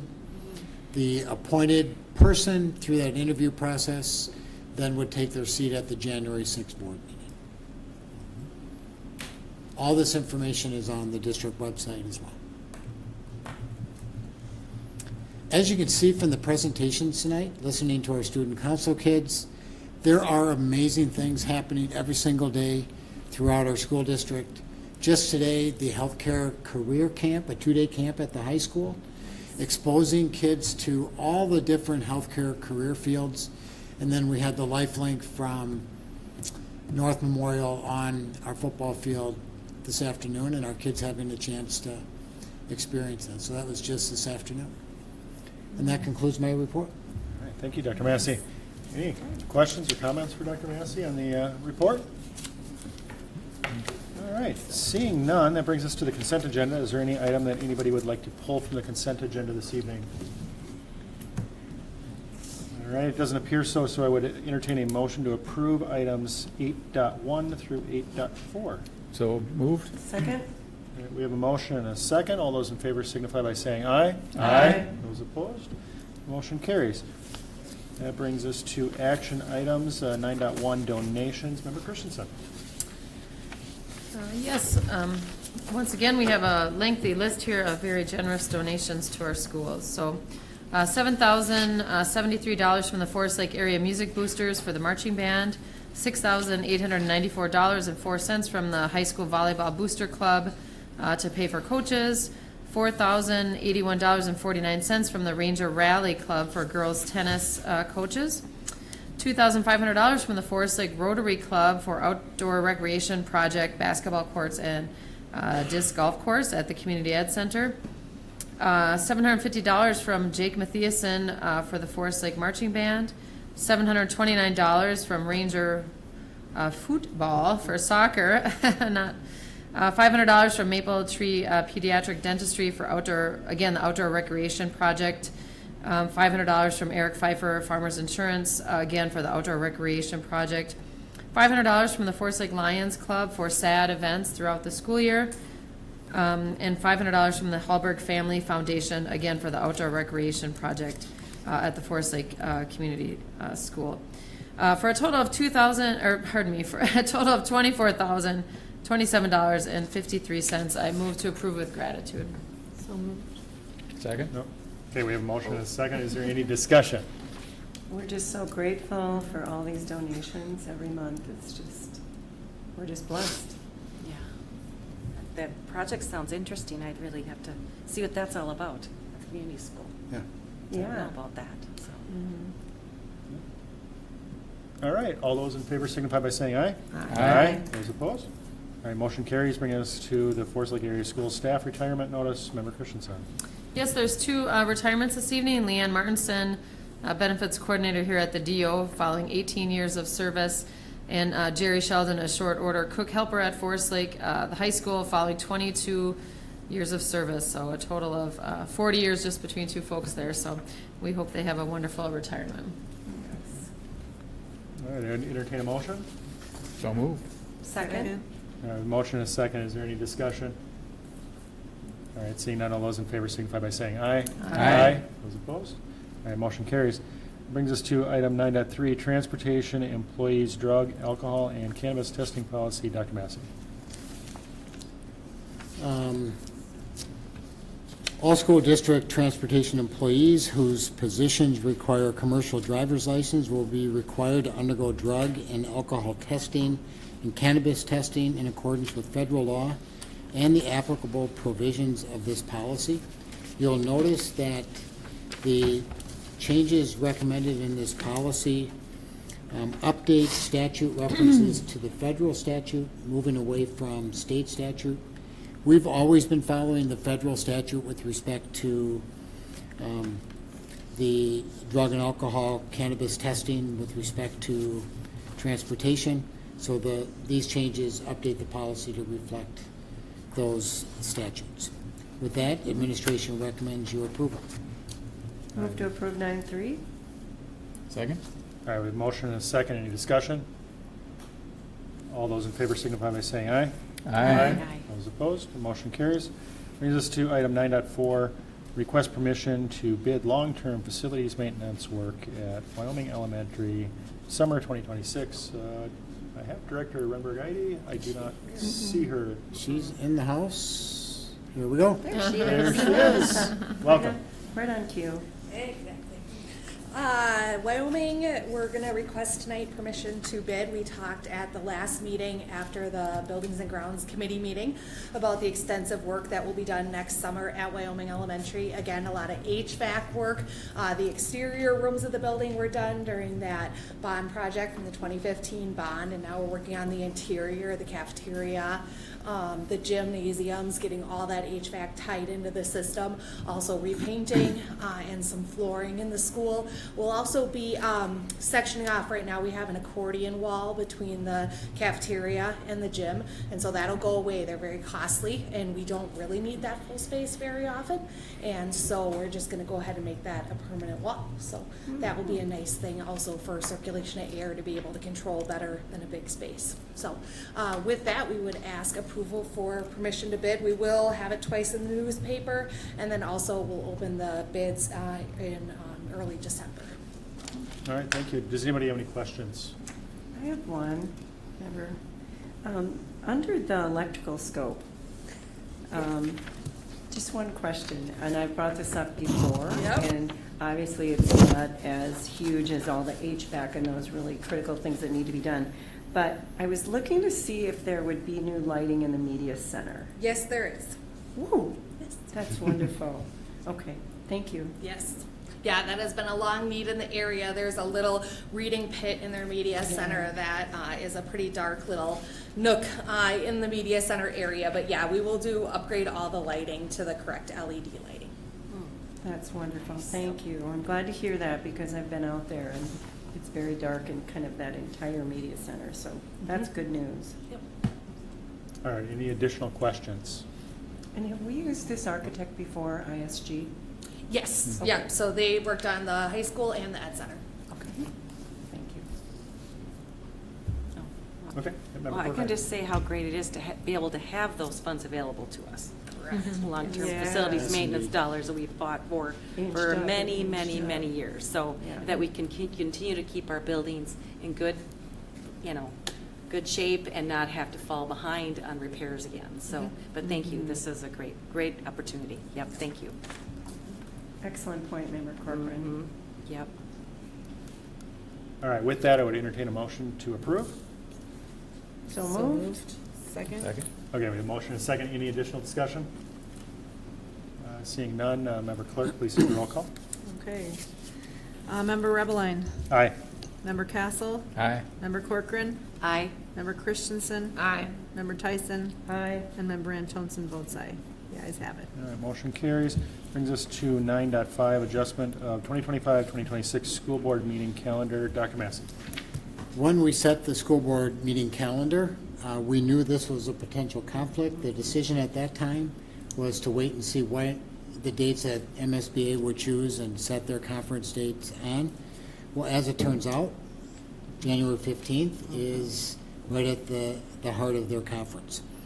So with the various board members who attend that conference, and even with our presentation at 4 p.m., it's going to be a conflict for a number of us, myself included. So we would recommend that we move the January 15th school board meeting to January 22nd. All right, entertain a motion. So moved. Second? All right, we have motion and a second. Is there any discussion on this? Well, we've tried to make it back in a blizzard before when we Yeah. have had meetings during the conference. And so I'm happy to see that we don't have to worry about that. Yeah, now hearing that we're going to have a number of staff members presenting there, many of which are generally at the board meeting. I think it's important that we do move it. Yes, good point. So if there's no other discussion on that, all those in favor signify by saying aye. Aye. Those opposed? All right, motion carries, and that date has been changed. Brings us to item 9.6, resolution supporting application to the Minnesota State High School Foundation, or League Foundation, sorry. Yep, this is an annual resolution that we ask the board to approve. It essentially authorizes the district to make an application to the high school league for a Form A grant, which covers or provides funds to offset the district cost when we waive athletic participation fees. So it's a great resource that that just covers the cost of allowing kids to participate. We don't turn any kids away. Any kid that wants to participate, we find a way, and this offsets the loss of fees for those kids. So administration would recommend your approval. And it's, I would add, about a $3,000 contribution to the district. Wow. Okay. Very nice. Move to approve 9.6? Second. Okay, we have motion and a second. Is there any discussion on this one? Member Christensen. I would just like to say, I think this is a really wonderful thing, and I'm glad that kids, we don't turn any kids away. And, you know, I've subbed in that office area before previously, and, you know, it's kept really confidential. It's not a big deal. You know, they just know that you can ask a staff member in Mr. Hennon's office for help, or a dean, I'm sure someone can just refer you. So I think it's really wonderful that we're not, you know, pricing out kids from sports. I mean, everything is just so expensive. So I think this is a really wonderful thing, and I'm glad we're able to do it. Well said. Absolutely. All right, thank you, Member Christensen. Any other discussion? All right, Member Clerk, will you please take the roll call? All right. Member Antonsen votes aye. Member Rebeline? Aye. Member Tyson? Aye. Member Christensen? Aye. Member Castle? Aye. And Member Corcoran? Aye. The ayes have it. All right, motion carries. Brings us to item 10.1, superintendent search process. I added this one to the agenda just at the request of Member Corcoran. Being that we had turnover at the vice president role here in the school board, I was kind of on my own island here trying to figure out what do we do for the superintendent search. And that was one of the things I alluded to earlier in the meeting about the chair and the vice chair get added responsibilities that the board gives us to move on in the process. And this was one of those. So I just wanted to provide an update and have a little discussion here with the board to see, you know, what do we do next? One of the thoughts was engaging an executive search committee. I like that idea. If we are going to do that, I would like to get a couple of different options. I know we've used MSBA in the past, and that's served us well, but I think it would benefit us greatly to at least see what other potential options we have. So that's kind of my kickoff to the discussion. So let's kind of see where the board wants to go here. Yeah, Member Corcoran. and I would like to make a motion. I'd like to make a motion to modify the initial appointment of the chair and vice chair leading the superintendent search. I believe everyone should be involved in the process, and which we've discussed, and the discussion. The whole board should have a say on who we hire. So it's a very instrumental hire for the superintendent, and we need a comprehensive process. And that's all my motion is. It's just that I believe that we as a board should all be truly involved in it and take away that initial motion, which I know you So the also motion is struggle. to rescind that. Yeah, rescind that and change it so then we all have a say. It's not going to mean, and then we'll work toward the process together. Sure. Second? Okay, we have a motion and a second. Is there any discussion on that? I So, mean, please clarify. yeah, I don't know. Oh, What is it? my motion? Well, I guess, I mean, are you trying to make it more kind of like Yeah, how a it more is for the? collaborative. Yeah. Yeah. Well, okay. And All I that's knew kind so of what far he was that- also saying, but I think the initial motion was that the chair and vice chair would kind of be Well- in charge of the process at first, which I don't believe we even need to do anymore, because I think we're going to be more open and collaborative now. So okay. that's my motion.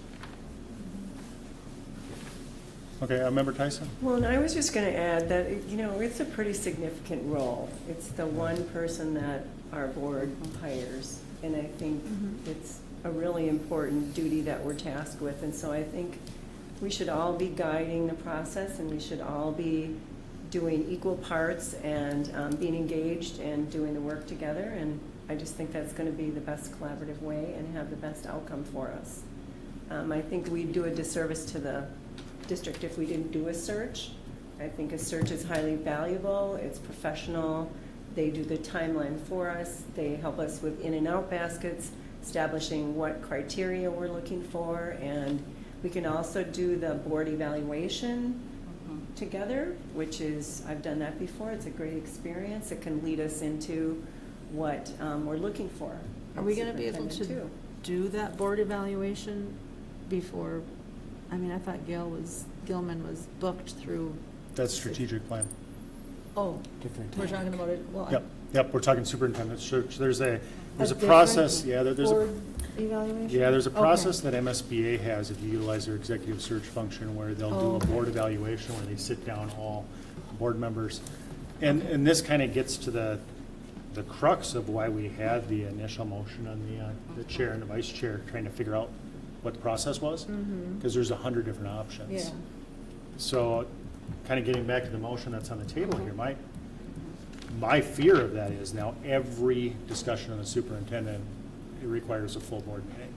And it requires all of us to sit here and then, rather than maybe vetting 2 or 3 potential search firms, we have to vet pretty much all of them. And I've probably had 5 or 6 different ones email me and offer services. So I guess I have a little apprehension in rescinding that initial act that we did a few months ago, not because I don't think the entire board needs to be involved, but because I think we need to narrow down the focus. And that was a big part of why I wanted to get Member Corcoran appointed as the vice chair to help with that process, because I did not want to be handling it unilaterally.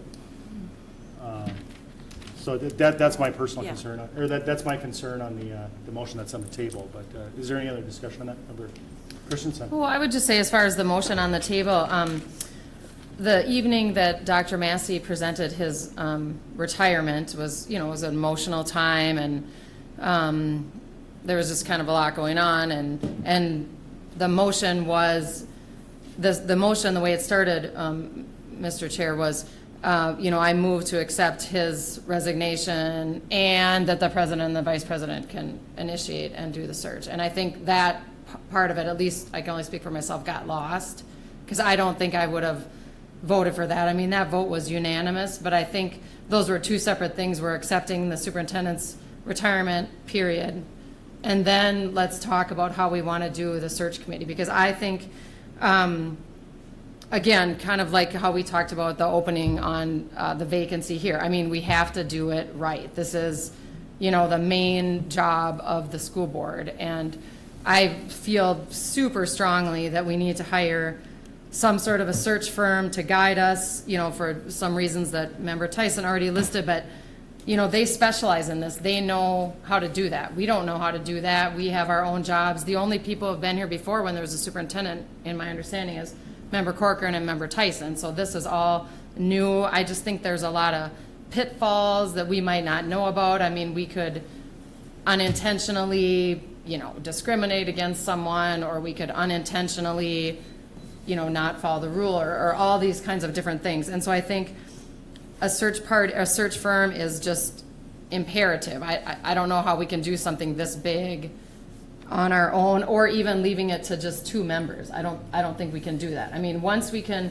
hire a search firm and agree on that, and there's just a few. I mean, we don't have to expand it to, outside the state or all these multiple things. I mean, I know there's a lot of them, but I think we can rein that in as far as cost or, that kind of a thing. But I think a really important thing is that they can ensure that the deadlines are met, that we're not missing any details. They are a neutral third party, which I think is huge. that can reduce even just the perception of bias or anything like that. They're transparent, we can have community confidence, they can do surveys, they can do listening Point of order sessions. here, so. Member Christensen, that whether or not we hire a search firm has nothing to do with the motion that's on the table. The motion that's on the table would be to rescind the authority given to the chair and the vice chair. That is a completely separate Okay, topic. well, excuse me, I was, Member Antonsen asked for clarification, and she was wondering what the motion was, and so I'm sorry, I was speaking to how the motion originally made, yes. Okay, Well, I just, yeah.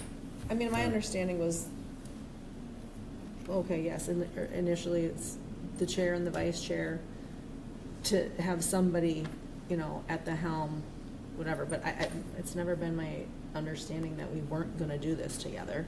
Like it was, I mean. That was not clear. Well, I'm glad that you feel, you know, I don't know that that was clear. I thought we already talked about, we'd really love it to be, you know, a unanimous vote when you get to the Yeah. superintendent hiring, and so I don't know. yeah, and that certainly wasn't the intent of the original motion. The original motion was basically to facilitate Process. get that process rolling, get that Yeah. ball rolling. It wasn't to bring a final candidate here and say, here's the choice. It was to start with the application process, to start vetting out some of the different search firms that we could use, and then come back to that board with recommendation. The authorization that was given to the chair and the vice chair certainly wasn't enough for Member Corcoran and myself to go and hire a search firm on our own. We would have to come back to the board to make that decision. So I think there might be a misunderstanding over the authority that's been vested in the chair and the vice chair. It certainly isn't all encompassing. Well, thank you for that clarification. I mean, I didn't think that you would bring forward a candidate. I assumed that there would be some sort of a process, but I just haven't heard anything. I haven't, even when it was posted, I mean, we did have one email about that, but I mean, I just haven't heard anything. I don't know. There has been very little action taken on that, specifically because the vice chair did resign. I didn't feel it was appropriate to act unilaterally, which is one of the reasons I reached out to Member Corcoran and asked for her appointment this evening. Yeah. Member Castle. So if we change it from the chair and the vice chair to all of us, that's a quorum, and it's a special meeting, or we do it on a meeting day. Every single decision, It changes yes. the whole scope. Yes. Member Tyson. So just to clarify, Member Chair, you were just seeing that collaboration with the vice chair was just to kind of synthesize information before it's brought to the full board and to look at price, location of just the search firms, correct? Correct, or like I believe I shared in a meeting probably about a month ago at this point now that I've had a conversation with MSBA about the services that they could provide, provided the board with a summary on that. It was shortly thereafter that Member Hagelin resigned from the board, so I just didn't feel it was appropriate to continue unilaterally, especially since MSBA shared with me that our target for a search window would really be mid-January to early February to kick that off. That was the target date that we were looking at, so. So to Member Corcoran then, is that your perception of what this was, or does that change it? Because I do understand what Yeah. Member Castle's saying is that then, yeah, we'll need the full board to get together and. Yeah, I mean, if it's, maybe I misunderstood too. But yeah, I mean, Yeah, Member I Christensen. don't know. I guess I have a question. Could that be something that staff can do? I mean, can staff make a recommendation? So, I don't know which staff member, but they could say, you know, these search firms do this, blah, blah, blah, here's an approximate cost, and then that would just be something that we could discuss here at the table and just vote on something like that? We could delegate. We as a board have the option to delegate at any time, although I would advise against delegation because there's a possibility for a conflict of interest for a staff member to make that decision. As you mentioned, it is one of the biggest decisions we make as a board. So I think it's important that we lead it as a board. Excuse me, I don't mean they would offer the recommendation. They could say, here's 5 search committees or 10 or whatever, here's how much they cost, just like, here's your piece of paper, here's the information, and then we could talk about that, so that you wouldn't have to be out there making, these phone calls.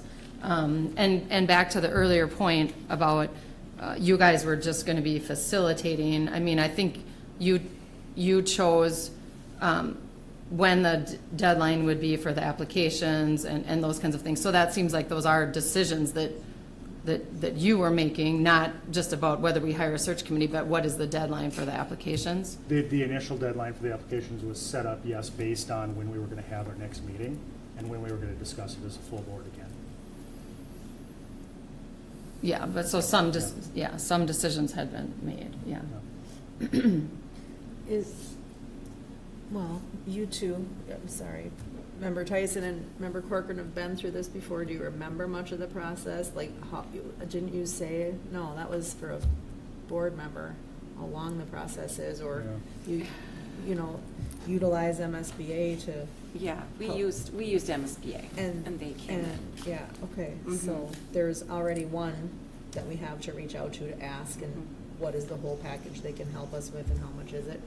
And I think we're drifting off the motion again here. Okay. We Yeah. are, We're drifting. and I do Yeah. have some information to share. I'd on love that. to. So I would not be in favor of staff doing that.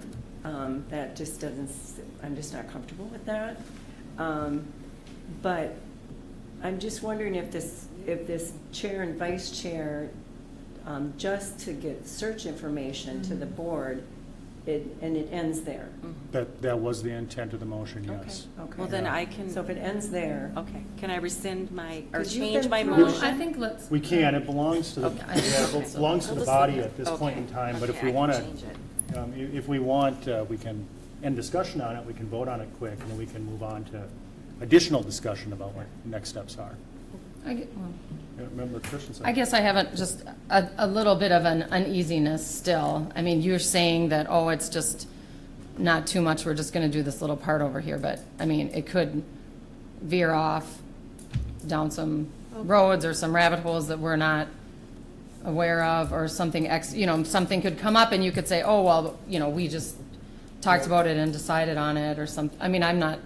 Member Corcoran and I have not been granted authority to make decisions. We've only been granted to initiate the process. Which is already done, it's already initiated. More or less, yes. To Right, but initiate the process, make recommendations to the full board. We need full board authority to decide on any next steps. We do. Yeah. Okay. Yeah, Member Atkinson. Can I add on to, or say, how about if somebody, we can all look online and say what places are out there that do this, and send them to both you two, and maybe we send a letter out to 6 or 7 different places to ask how can they help us? You know what I'm saying? We all have the ability to do that. I don't understand what's. And if I can provide a point of clarification, ultimately, there are a number of firms that do this. Yeah.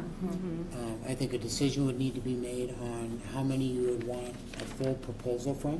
Right. They would most likely come to a board meeting, make a presentation of their services and what the process might look like and their cost, that then the board would deliberate on and make a selection. And I think it can be helpful to talk to other districts that we can reach out to, that we know have been through the process, and who did you use for your search. I know we did that in the past with the last one, but yeah, they'll send a proposal, they'll want to come and present it when we pick like the top 3 or whatever, so. Yeah. All right, I'm going to admit really quick here, I've done a terrible job keeping the discussion on this motion, and I've done a terrible job of actually disposing of this motion. So I'd like to propose we dispose of the motion. If we don't have an objection to that, we'll move to a vote. Unless you have something to add to the motion, Member Christensen? This won't close discussion on the superintendent search. I know, but I guess I have maybe a clarifying sort of question. Sure. So again, Member Chair, and to the Vice Chair, you have the word was to initiate or facilitate the start of the search. Yep. And I understand that. And now if we're talking about maybe that's okay, that you guys can do that, I just want to state my point again, that I feel like there is a little bit of a danger of sort of a mission creep. For example, the position was posted with a deadline with your member chair, with your email on it, that anybody who had questions about the position should email you. And I just have concerns about that. That should come to either the board, or again, if we had a search firm, that would come to them. I know that's not the motion right now, but so I'm just. I think standard practice is that they email the chair or existing administration, so I think that was just a matter of course, but that certainly wasn't a directive of mine that they could only email me. Well, I just was curious how your email was on that instead of, like Donna Friedman, the head of HR, or whose email should. That's what I'm talking about. No, Human Resources isn't the hiring body for this role. We are. Well, again, then it So should have that's why it been, wouldn't be there. okay. But, all right, can we dispose of this motion quickly and then move on to additional discussion on superintendent search? Okay, so the motion is to rescind the authority vested to the chair and the vice chair on the initiation and the kind of the facilitation of the search. Is that how we understand it? Point of clarification on my end, that doesn't rescind the motion that was passed that evening, which included the acceptance. It does of my not. retirement. So Yeah. let's be, if we can be clear there. Correct, it does not. It only rescinds the portion of the authority vested to the chair and the vice chair. Okay, is there any other questions or comments on the motion that's on the table here? Okay, so all those in favor signify by saying aye. Aye. Those opposed, no. No. I'm going to call division on that. I'm not quite sure how that went down. Can you explain again, what's a yes vote and what's a no vote? Okay, Because so that's the a yes, confusion.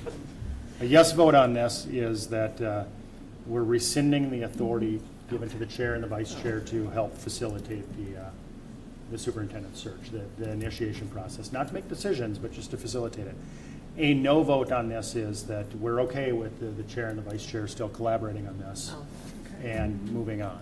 Does that make sense? Yes. And also that if it's rescinded, the entire board would be involved as a quorum, as opposed to just the two. That doesn't make a quorum. Correct. Not that we can't talk to each other and Correct. correspond. Yep, yep. But as an important clarification there, Member Castle, is we were not, the chair and the vice chair were not given the authority to make decisions in the process. The full board still makes the decisions. We're just kind of facilitating the behind-the-scenes work to bring those decisions to the board collectively. Okay, does that make more sense now as the motion on the table? Okay, then I'll ask the clerk to take a roll call on this. A yes is to rescind the authority of the chair and the vice chair. Okay. A no is to move forward as the process currently is. Okay. All right, we ready? I hope so. Member Castle? No. Member Corcoran? I'm still uncertain. I don't know. I'm So- the one that made the motion, but now I'm confused about it all. So, well, I guess I'll say yes. Member Tyson? No. Member Christensen? Yes. Member Rebbeline? No. And Member Antonsen votes no. Okay. Okay, No motion have it. fails. Okay. Okay, let's go back now to superintendent search process discussion. If I can summarize what we just went through here, when I got way off kilter here, I'm trying to keep it germane to the discussion here. I think what I hear is the board as a majority would like to hear some proposals from some search firms on.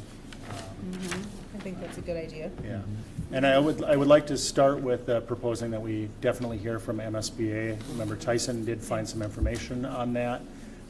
I have already had a discussion with MSBA very early in the process about what services they can offer. I would like to suggest that we vet at least one or two other search firms in addition to MSBA before we make any decisions going forward, this is where I think it gets important that Member Corcoran and I still have a little bit of authority in this process. Is I don't know if we can be ready for those presentations to happen at the next board meeting on the 20th. I would hope that we could make it happen by the 4th, but I guess I would ask the board for just a little bit of leniency in when we actually make that happen with the holidays coming up. So, yeah, Member Castle. And also, any other board member can suggest to the chair and the vice chair And I would say please do. an outfit and Right. to consider. Yeah, I would say please do, and Member Corcoran, I have received a number of emails on this over the past month or so here. I believe I've done a good job of saving them, so I will forward you that information that I have received from various search firms, so that you have the same information I do. Okay. I'll get that done in the next few days. Okay. And also, I have, with the applicants that we've already received, have they been told that the process might change? And because they might be waiting, I mean, I just want to make sure that they're notified, so they're not hanging out there wondering what's going on. We did have Human Resources reach out to them Okay. when we extended the date the first time after Member Hagelin's resignation. Okay. We should absolutely provide them with an update now that we're looking at engaging search. Okay. And I think the date on the current posting, I think it has a due date of December 3rd. Okay. So we would want to do it before the December 4th meeting. So maybe we discuss that at our November meeting. 20th meeting Well, at a minimum. Yeah, I'd recommend maybe Joy, or the admin, would let them know. I mean, I don't know who currently let them know about the extension. Director or- Friedman did. Okay. I so believe any- Director Friedman did. Okay, so, yeah. And then just to clarify, once a search firm is selected by us, then they realize that their applications get flowed into the search firm's information and. Yeah, assuming we hire a search firm, yes. Yes. Because we still have the option that we could just go with the applicants that we have as well. And we have received 7 or 8 applicants. I haven't reviewed any of those resumes. I would suggest if we do review them, that we ask staff to redact names, dates from them, just to eliminate any bias if we do review them. I would hate for a board member to go in and say, well, I'm off we don't need to do an executive search because I have my person right here. I'd rather they look at qualifications and make the decision that way. I'm just curious about that though, because I've never heard of redacting personal information off of applications. And, I mean, when they emailed it in or sent it in, they, of course, want that information shared, correct? So Yes, yeah, why do we they want do. it redacted? So I haven't seen any of that information. Yes, That's I've been all, trying to see it. Human Resources has seen it. Okay. I've just used this as a standard practice when I've done an initial review of resumes and all the hiring that I've done over the years. And I've found that it's been extremely beneficial in just eliminating any potential bias. You see a name there that you recognize, you may, well, I like this person or I don't like this person. I have a good association or I have a bad association. I've always liked to start the hiring process by looking at the Merit. qualifications and merit. What can they bring to the table? What experiences do they have? That's just a personal recommendation. Of course, it's up to the board to decide whether that's a good idea or not. Well, I just know when we went through the search the last time, nothing was redacted through MSPA's search, so, I mean, to establish a bias based on a name, I think you're always looking at the meat of it, right? The qualifications, the experience, the leadership skills, so, Well, I think it does. guess I've never thought of that. I have a motion really quick here. I think it does raise a good question on whether or not we should even review the resumes that we've received thus far if we want to look into a search. So I would ask the board, that question is, I got to figure out how I want to word this motion, but to, Well, I would move to, gosh. Postpone? I would move for the board to voluntarily postpone reviewing applications until the December 4th meeting at the earliest, so that we can make a decision about next steps prior to doing so. I think that's a good Yeah, idea. Second. that. Okay, we have a motion and a second. Do we have any discussion on that motion? I just think that's the pertinent way to do it. It'll go to the search firm then. And that would Start. include the chair and the vice Yeah. chair, Yes. just for clarity. Yep. I Is there any discussion on that motion? All right, seeing none, all those in favor signify by saying aye. Aye. Those opposed? Okay, Member Christensen, you had something. I just to add? had a point when you were talking about redaction. I mean, I'm assuming that you're hiring in the private sector. Yes. Yeah, so in the public sector, I'm going to, again, a search firm can help us with that, but I'm going to guess. Correct. Hiring in the public sector, there's going to be rules and different things, that we have to follow. The public sector is a little bit more limiting, actually, because when we get to when we get to the board and we're actually discussing the various applicants that we like, until they're selected as finalists for public interview, we have to protect their identities. Right, no, I understand So, that. yeah, that there's I a. understand that. I'm there's just even- speaking yeah. to the redaction, because I just, Yeah. But that would now be a moot point, because we're not going to look at it for at least a month. So. Is there any other discussion we want to have on the superintendent search process here this evening? Well, I do have this information that I was just Sure. going to send around. I did hear back from Barb Dorn. She initiates and does the searches. They now do MSBA a full search, and they call it a limited search. So I'm just Okay. going to pass that around. I'm just familiar with MSBA because we used them last time. I also know that, I took this out of the journal because we all get the journal publication from MSBA, but they do Oh, the also speed have reader. a hiring the right superintendent workshop, if we wanted to do that, so we all can learn about it. I just kind of circled it at the bottom. I know Okay. Member Antonson was interested in learning more about how to even do the process, so, Is this from the most recent journal? yeah. Do you want me to? Yeah. Yeah. 'Cause Well, I- actually, let's. Yeah, I was actually looking at that too, and the cost is like $13.95 for For the them workshop? for them to come in. Okay. And actually come in physically and work with you, or virtual was $1,000. So if you Oh. want to understand different ways,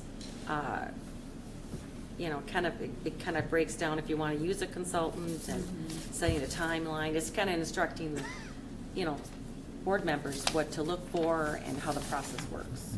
And is So- it a 2-hour virtual meeting, does it say? It does not say, but it is to talk to Barb Dorn. And that's who I spoke to on the phone that day, I believe, too. She's the one you want to talk to. Doesn't say. Member Tyson, would you mind giving these documents to Joy after the meeting and then having her provide copies to the board? Do you want me to pass this down Yeah.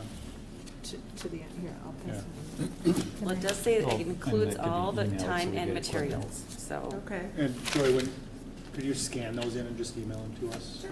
Thank you. That would be helpful. This is nice. To everybody or just you? Just the whole board. Yeah.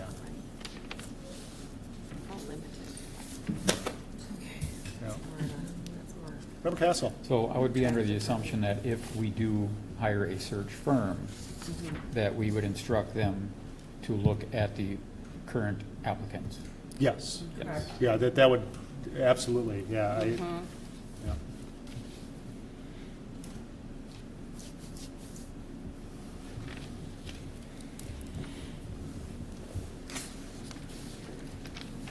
I would also add too that we would probably want to give our current applicants the opportunity to reapply should they want to update their application for whatever reason too. So I think we want to be as open with that process as we can.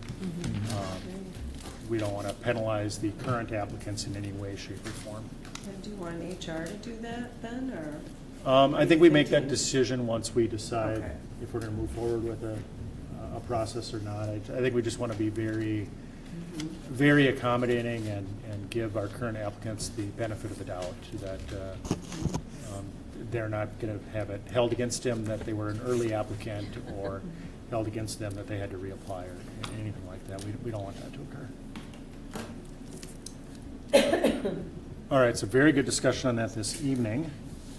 If there's no additional discussion, we'll move on to the next items here. Okay, we'll move on to 10.2, the first reading of the mandated reporting of child neglect or physical or sexual abuse policy 414A. Dr. Massey. Purpose of this policy is to make clear the statutory requirements of school personnel to report suspected child neglect or physical or sexual abuse. You'll notice in the topic title a number change on the policy from 522 to 414A. You'll also see on page 5 updated language with reference to new Minnesota law and statutes. All right, First thank you. reading will take action in the next month. And then 10.3, we have another first reading mandated reporting of maltreatment of vulnerable adults policy 414B, which was previously 414. Which would be the only change recommended on this policy, would be the number change. Okay. That's a very simple one. And then that will bring us to a number of first readings with Director Jacobson on curriculum. So we'll start with the personal finance as a course taken in grade 11 or 12. Thank you. Chair Riverline, members of the board, Dr. Massey, thanks for having me tonight. Yes, I have a little work for you to look through over the next next month or so. We have 7 courses we'd like to bring to your consideration. I think all quality additions to our high school program. The first one you see there, 9.4, is the first reading on a personal finance course. Recent Minnesota statute requires that students in Minnesota take a personal finance course in order to graduate. I think we all could agree easily that this is a fine idea. We have built and presented in front of you a personal finance course that would be designed for students in either the 11th or 12th grade and would cover essential topics related to earning, spending, saving, investing, borrowing, and protecting financial assets. State of Minnesota doesn't have standards in the area of personal finance, so they put together a task force that created a framework that school districts could use when designing their personal finance course. We leaned into that framework when creating this course, and you'll have an opportunity to look at this again at the December 4th meeting, I anticipate. And if approved, this would go into our registration guide for this winter for students to take in 11th or 12th grade next year. All right, thank you. That'll move us to AP Business. Also in alignment with that, and very similar to the course that I just described, we have before you the recommendation to also approve to meet that same state requirement in AP Business with personal finance course. This would also be designed to satisfy that state requirement, but this would be a highly rigorous course designed by Advanced Placement that would touch on a lot of the same concepts that I just mentioned in regards to the personal finance course, while layering in some business management elements to it. It layers in and has some key concepts in business management, entrepreneurship, marketing, and finance. And through the course, students complete 2 projects. The first, it will have them apply their learning of business concepts to entrepreneurial activities that they do that are similar or parallel those of current business leaders, including product development, customer research, marketing, and preparing financial documents. And then the second project that they would take toward the end of the course would have them participating as a financial advisor, in which they would provide financial recommendations to a fictional household based on their financial profile. So students learning personal finance while at the same time learning on how to be a financial advisor or go into business. Students, like all AP courses, can earn a college credit by passing the course and earning a 3 or higher on the end of course exam. This particular course is part of AP's new Career Kickstart program, in which students could also carry forward with them after the course a credential that they could put on their resume if they wanted to go right into the business field right out of high school. Wow. So that would students would have these 2 options of taking the personal finance course that I just described, or the first one, to meet that new state requirement. All right, sounds good. 10.6, Woven Histories, Minnesota and the World. Yeah. So also a couple recent Minnesota statute is that school districts need to offer an ethnic studies course in their high school experience. We took a look at the state standards for ethnic studies and pulled a team together, and we created a course that I think would create a very good experience for students. We took a really local angle on interpreting those standards, having students do a lot of learning in our local community and in Minnesota more broadly. This would be a course that involves a lot of student research and exploration, students finding their own areas of interest and going out and finding information and bringing that back into class presentations, class projects, class discussion. Less teacher directed, but more teacher facilitated. We designed this course with an eye on helping our students find genuine curiosity and backgrounds that might be different in their own, and learning about those. I think that in our world today, leaders who learn about the perspectives of others, try to see their perspectives and the world through their eyes, listen genuinely to others, typically have the opportunity to be a better world leader, a better business leader, and that this is what this course would involve. And there you have in front of you the course description. All right, 10.7, Basic Construction Fundamentals courses. Yeah, also in the area of creating opportunities for our students and filling out our career pathway wheel at the high school. Our high school CTE coordinator, who is in the audience behind me, I still believe, Mike Miron, worked with the local 49 operating engineers to identify 4 new course offerings in the area of heavy equipment operation. These courses provide opportunities for students to gain entry-level skills in operating heavy equipment and the possibility of earning dual credit through the district and through North Hennepin Community College. These courses were co-articulated through the local 49 operating engineers. And we were actually approached by that group due to the already fairly well-developed CTE program that we have here in Forest Lake. Again, giving our students as many opportunities to chase different passion areas, gain skills even prior to graduation, in a number of areas. And this is I think our CTE wheel has really blossomed over the year due to the work that Mike Miron and Molly Bonnet and the high school principal there, Jim Caldwell, and of course with the teachers at the building. And this would be 4 new courses that students could take. They are sequential in nature, if you're curious about that, from basic construction fundamentals all the way through construction explorations. And as mentioned, students can earn dual credit in these courses if they earn, in 3 of the 4 courses, if they earn a B or higher. All right, thank you. 10.8. I got a question too. Oh. Go ahead. So I know that there are virtual pilot training, but I don't know how you can reduce the cost on having to have heavy equipment to operate. Yeah, so the partnership that we have with the local 49, they're interested in providing a lot of those experiences for us at no cost to the school district. I think we should also pay attention to, we have, I think we're beholden to our local community as well, and we've got employers in Forest Lake School District and the communities that we serve that sell and operate heavy equipment, and I think we would be, if this is board approved, highly interested in partnering even with them. Again, sending back into our community graduates that are ready to hit the job and running and working in their businesses. Perhaps we could reduce our snow removal costs by having the students do it? Oh, Member Tyson.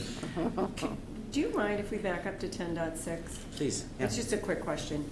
I read in there that, is it a requirement to take U.S. History A first? Yeah, so thank you for asking that, Member Tyson. This would be a course that we would design.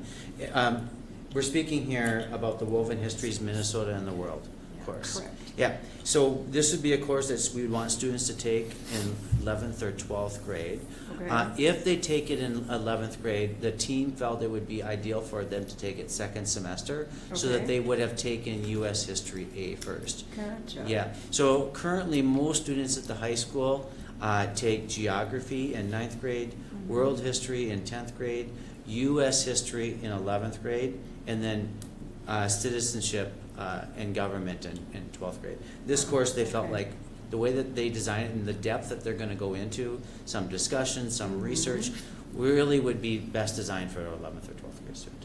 Okay, makes sense. And it's an elective, right? It is an elective course. Great, thank you. Okay, I think we will move on here to 10.8, basic grade and construction math course. And I have these 3 times in here. Is he done? No, So I presented all it's a of very that. brief course. Yes. Oh, no, He's Three out of been four. waiting Was this around part of the for group? quite some I time. presented those series 10.7 through 10.11 Oh. together, so Yeah. Oh. I lost track of. Okay. yeah. So all of these courses, Sequential. basic construction fundamentals, you can see that that's 10.7. You can see the course description there. That would be the first course in that sequence. There's a basic grade in construction math. That is not your typical everyday math. If you dig into the course description, you will see that is precisely the real-world application of math in an excavating construction type sense. That is, that really puts math to life for a lot of Sure. our young women and men who are interested in mathematics. As Member Castle mentioned earlier, making things fun and making it real world, and I think that's exactly what that particular course will do. The 10.10 would be basic maintenance of mobile equipment. And again, we're not going to purchase as a school district a backhoe or a front-end loader, but giving students the experience within the classroom and then opportunities outside the classroom to do that. And then construction explorations would be the fourth course in that sequence. I should mention that students have the opportunity to do field experiences along with these courses and can earn 155 of the 144 hours apprenticeship hours that they need to go into the career field, even by just taking these courses here in Forest Lake. Wonderful. So impressive. Would that happen if they took all 4 of these? Yes. Like, so over 11th and 12th grade, they took all of these, they would Yeah. have all those hours, as long as they were successful in completing them and, Yep. yeah, I mean, so would they have some sort of certificate, or they would have the hours needed to then go into the job as an apprentice? Is that what you're saying? I'm going to turn behind me and see if Mr. Yeah. Huron, and really he should be. He should be up He here. needs to get the credit for this much more than I do. So, Mr. Huron, would you be willing to answer Yeah, that question? they would earn those hours that if they entered the apprenticeship program, Okay. they would take those hours Okay. with them. They would- So the college credit is a piece, that Yeah. post-secondary credit, that is the partnership arrangement that the Local 49 has for their educational component. And Okay. the apprenticeship hours are the class hours in addition to the field opportunities that the Local 49 provides, Okay. which is more of a, that's a collaboration with other schools who are also offering the program. So if students rather, participate in all those experiences, they get varied numbers of apprenticeship hours to bring along with them should they enter the union after high school. Okay, that's amazing. Amazing. Yeah, Yeah. I was gonna say, I think it's pretty incredible that you guys have built what we have going on here so far, and it seems to be really going well and exploding in a good way, so I think that's pretty incredible. Again, we're going to be presenting here, as we learned, on January 15th at MSBA, but I would say that the person to my left here has a huge role in developing a lot of the programs, either he himself or through his facilitation of teachers. Mr. Muron deserves a huge amount of credit. Thank you. Member Tyson. We're so proud of our career in tech and all the things that we offer. I mean, school board members are always like, how are you guys doing this stuff? So it's very impressive. I so appreciate all the hard work and dedication. And you know what? We're preparing students to start work the minute they graduate. And they have some experience under their belt and certification under their belt. So it's just amazing. I can't say enough good. Do you want me to keep going? No, yeah, you're right. Keep talking. It's late, but not that late. Well, thank you for Director Jacobson. I was confused as well because it listed it on here as basic instructor fundamentals courses, and then there were singular courses, and you talked about 4, but we figured our way through it. Yeah, my apologies. So. All right, with that brings us to reviewing upcoming calendar dates. November 20th is going to be an important calendar date for us. It's our next school board meeting, and it's also the date that applications are due to fill the vacant board seat. So if anybody out there listening is interested and qualified, please apply. That will bring us to recessing to go into a closed session to discuss contract negotiation strategy for Forest Lake Education Association. Do I have a motion? So moved. Second. Okay, we have a motion, a second. Any discussion? All right, seeing none, all those in favor signify by saying aye. Aye. Those opposed? All right, we are in recess to go into closed session.